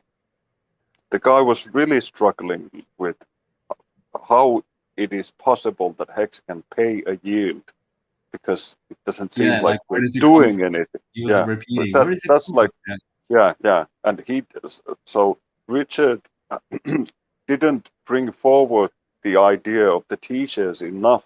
The guy didn't understand that the only thing that, only thing you can use Hex for is you can change your Hex tokens into the hot dog machine. And what the hot dog machine does is it creates yield. It creates more of the Hex that you gave it. And that's the only thing that it knows how to do. That's like the most difficult thing to explain to those guys, because they expect some, like, you want to have a robot or a piece of code that's trying to shave a little bit of the profit or something, because then they understand it. It's like regular leeching of the of the markets. That's the business model they're accustomed to for the like past 200 years or something. But this is completely different. It's automated. It's That's why it takes a while for them. So the only thing you can do with your Hex is you can build it into a machine online, which makes you more Hex. And it doesn't do anything else. No bells and whistles. Can you try to explain? Because I don't understand it. I have a grasp of it, but I don't really understand it well enough to explain it to a 5-year-old. You know, so can you? So try now to, I use the example of like a toy train that travels in sort of in time. So imagine like a big table where far end of the table is like 15 years into the future. And I can put the train over there and it's coming towards me. And as it's moving towards me, the train cart fills up with money. Okay. And when it's at the end of the table, when I'm at the end of my time, I can press a button and the train will release its cargo on the table there, and I can decide if I want to sell all of it, some of it, or none of it, and I'll just put it on the train again and put it at the end of the table, and it has another 15 years to travel towards me and fill up with money again. Dude, send this recording to a Fiverr guy and visualize that that metaphor. Yeah. Do it. You got the money. So can we hire somebody on that Fiverr thing or whatever? You can. Do they do animations like that? If you find someone who's good, you should keep them. Yeah, people do that. Yeah. Awesome. Let's get that. What about the price? What about the T-share price? So the T-share price. So the way the system is designed is that when the train arrives at the edge of your table and you're done your time, the code lets you build a new train. But if you only put it halfway on the table and you had it halfway the last time, if you want to have your train over there and make the same yield you did before, you're going to have to put in all your Hex and all your yield and a bit some more. Get some extra cash from outside and put that in there as well, because the train got more expensive. As it reached your destination, the code checks the T-share price, and now anybody who wants to put the train where you had it when you started your stake, and if they want to have the same amount of T-shares you had, they have to put in more Hex, because the train got more expensive. So if you want to win, if you want to get more, you're going to have to move your train further back towards the edge of the table, towards the 15-year end of the table, because that way you get more Hex because of the longer base, better bonus, and you have it in your possession for a longer period, which is also a bonus thing for you. But when I look at the T-share graph, it's not straight. It goes a little bit up and down. Why is that? But it's parabolic, because the price of the T-share going up is faster than our inflation. So our inflation is that 3.69%, but the price goes up higher and faster than what our inflation is. That means that in the future, there's gonna be a moment where the T-share price is gonna make a hockey stick and just shoot up to the sky. It's gonna be something like 7 or 8 years along the the age of the system, but T-shares are gonna go stupid expensive. And that's because the oldest stakes, they're gonna be like 7 or 8 year old stakes that are ended, and they're making no,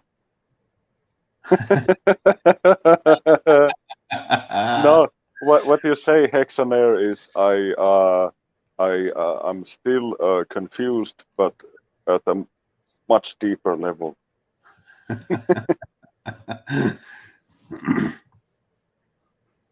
Yeah, so this actually, the toy train analogy has other good sort of analogies in it. So if you think about end staking, for instance, like early end staking, emergency. Yeah. Well, if you emergency end stake, you sort of take the tracks away from the train. So you need to be pretty close to yourself for the train to make it to the end of the table, because you took the tracks out. So now it's coming towards you like today, but if the distance is too far into the future, it's not gonna make it, and it's gonna just like veer off the table, and everybody else who has a stake makes that money because it sort of promise me that you make this into a visual thing. Yeah, I'm gonna have to, like, I've been trying to find somebody who could make an I'm gonna hold you animation out accountable of for it. that. I'm a coach. Yeah, you know? I could pitch in a couple of hundred to make an You don't animation need out of probably it. not even that much, I guess. But yeah, that would be great, because I'm very visual, and I think a lot of people would appreciate it. I And am as well. Yeah. Yeah. And it's easier to explain the story if you have something that people can see and sort of relate. Yeah. And yeah, that's pretty. We might actually have a Hexagon who could do that just as well as a Fiverr guy. I know that you're good at outsourcing, Morten. Do you have anybody in mind that would be able to do it? No, not from the top of my head. So Zamboni already. Yes. Yeah, awesome. Yeah. Maybe you could connect me with them. Yep. Zamboni already left the audio, so he left the stream altogether. He's Okay. probably on Was- lunch break. I wanted It's to. nice talking to you, man. Exactly. It was nice talking to you, Zamboni, and good seeing you. Finally, it's been a little while. Been thinking about you. I'm glad you're doing well. I wanted to know, Zamboni, are you interested in coming into Twitter Spaces? It seems like you have a good way with words and conversation, and I wonder if you've got a Twitter handle and you'd be interested in coming into Twitter Spaces. It would be really awesome. Okay, he's still watching. That's cool. Sweet. Yeah, we're gonna have to have a serious talk about climate change. So I'm really glad you stayed. A lot of you young guys are completely incapable of sitting down with somebody who holds a different opinion from yours. So I applaud you for being a grown-ass man and sticking around. Yeah. Awesome. Hex on Air says that he's here because we don't have. Hey, Hex on meetups. Air, whenever you want to come to Finland, we can have a meetup. But Red Squirrel was telling us that he's got a meetup in 2 weeks. That's sweet. That's cool. Nice. So we were cool, talking about man. meetups before you came in, Martin, I believe. Okay. Maybe I should arrange something here in Norway, and people would show up. Are you up in Norway? Yeah, right now I'm in thought- Norway. Yeah. Yeah, dude, it was so hot. It was so hot up here, like I'm at the bottom of the not the Baltic Sea, but like at the tip, like next to the Torneo River. Anyways, it was like plus 35 or something, and we had friends over. It got so hot, we drove to Ski Bottom to cool off. Really? Yeah. It was a Sunday. Everything was closed. So I ended up just going to an old folks' home. I took a dump and we drove back home. That is. That was like 800 kilometers or something. We had a bit of a stroll.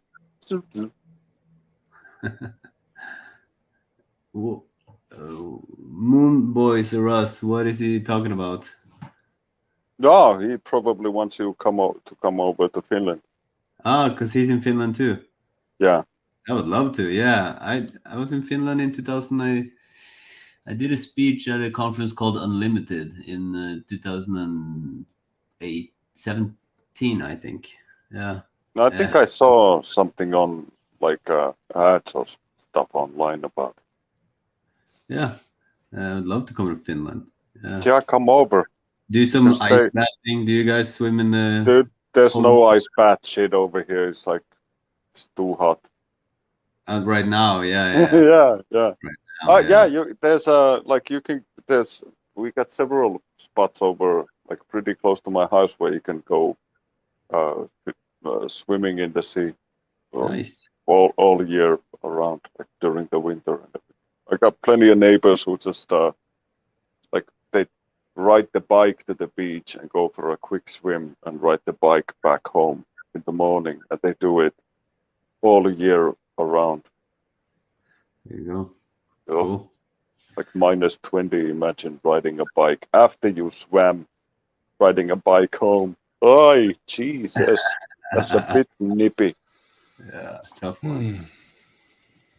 Well, I would want like a bike that moved my whole body. You know, I could pedal with my arms and legs. Yeah. I saw hey, you, Gavin.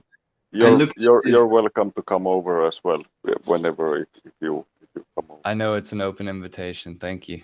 I'm gonna take you up on it. Yeah, awesome. So whereabouts in Norway are you? Sandefjord, it's southeast. Yeah.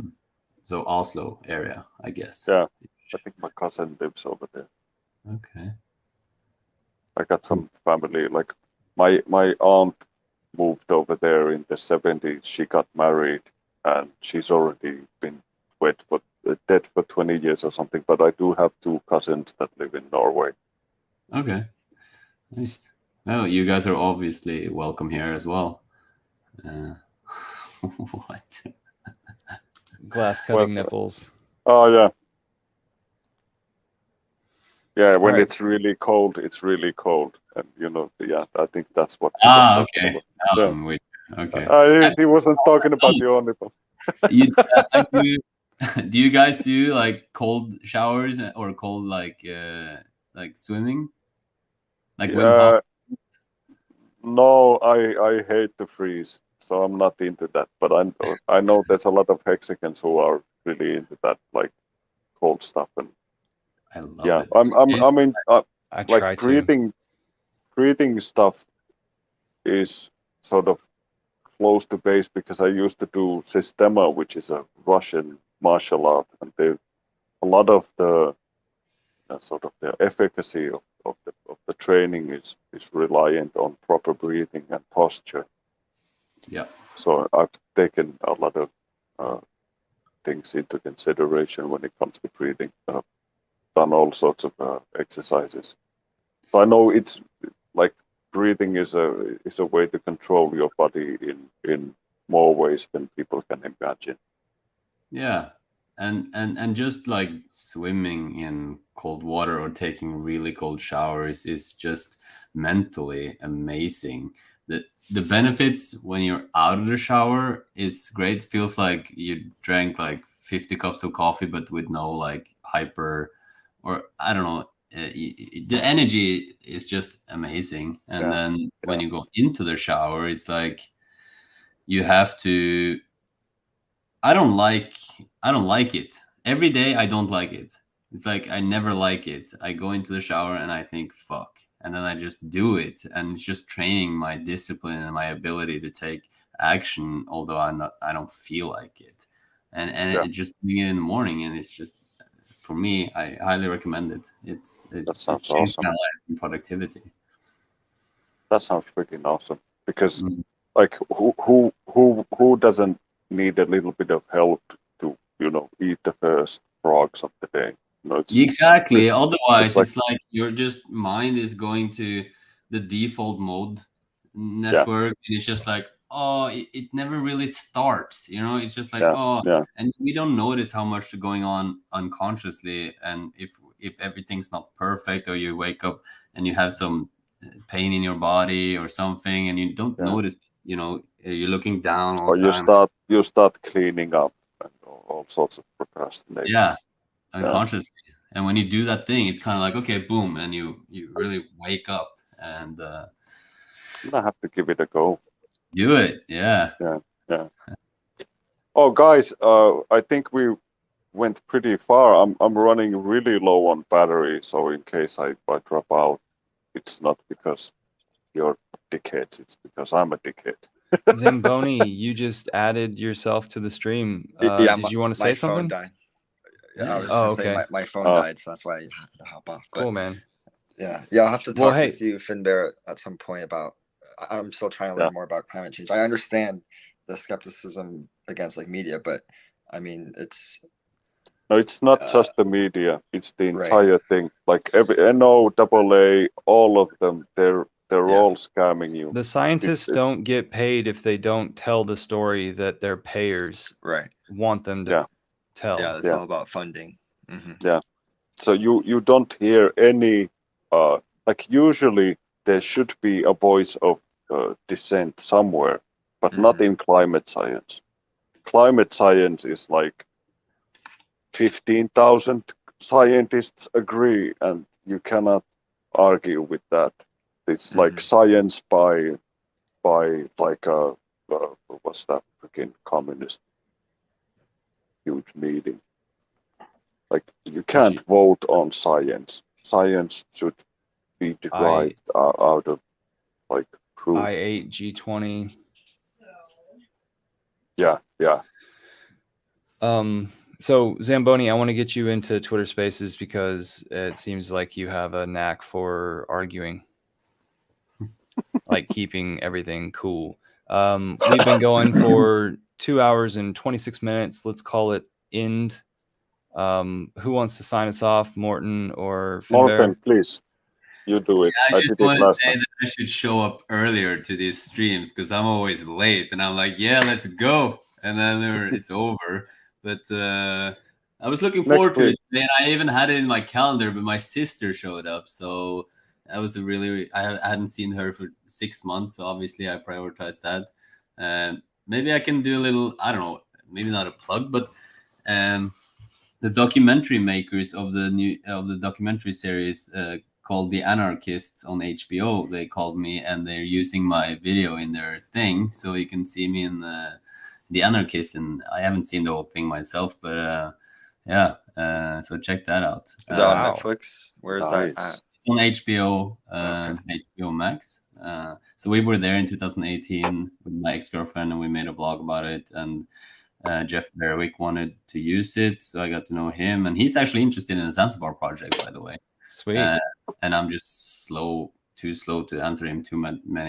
Juggling too many balls at the same time, to be honest. And I don't have I'm not a Hex OG, so I don't have that luxury yet. But I should. But you're a mover and a shaker. Take him up on that. Yeah. That's awesome. Can't wait man. to our next stream. Yeah, lots to talk about. Okay, sweet. See you guys next week. All right. Peace out, y'all. Bye bye.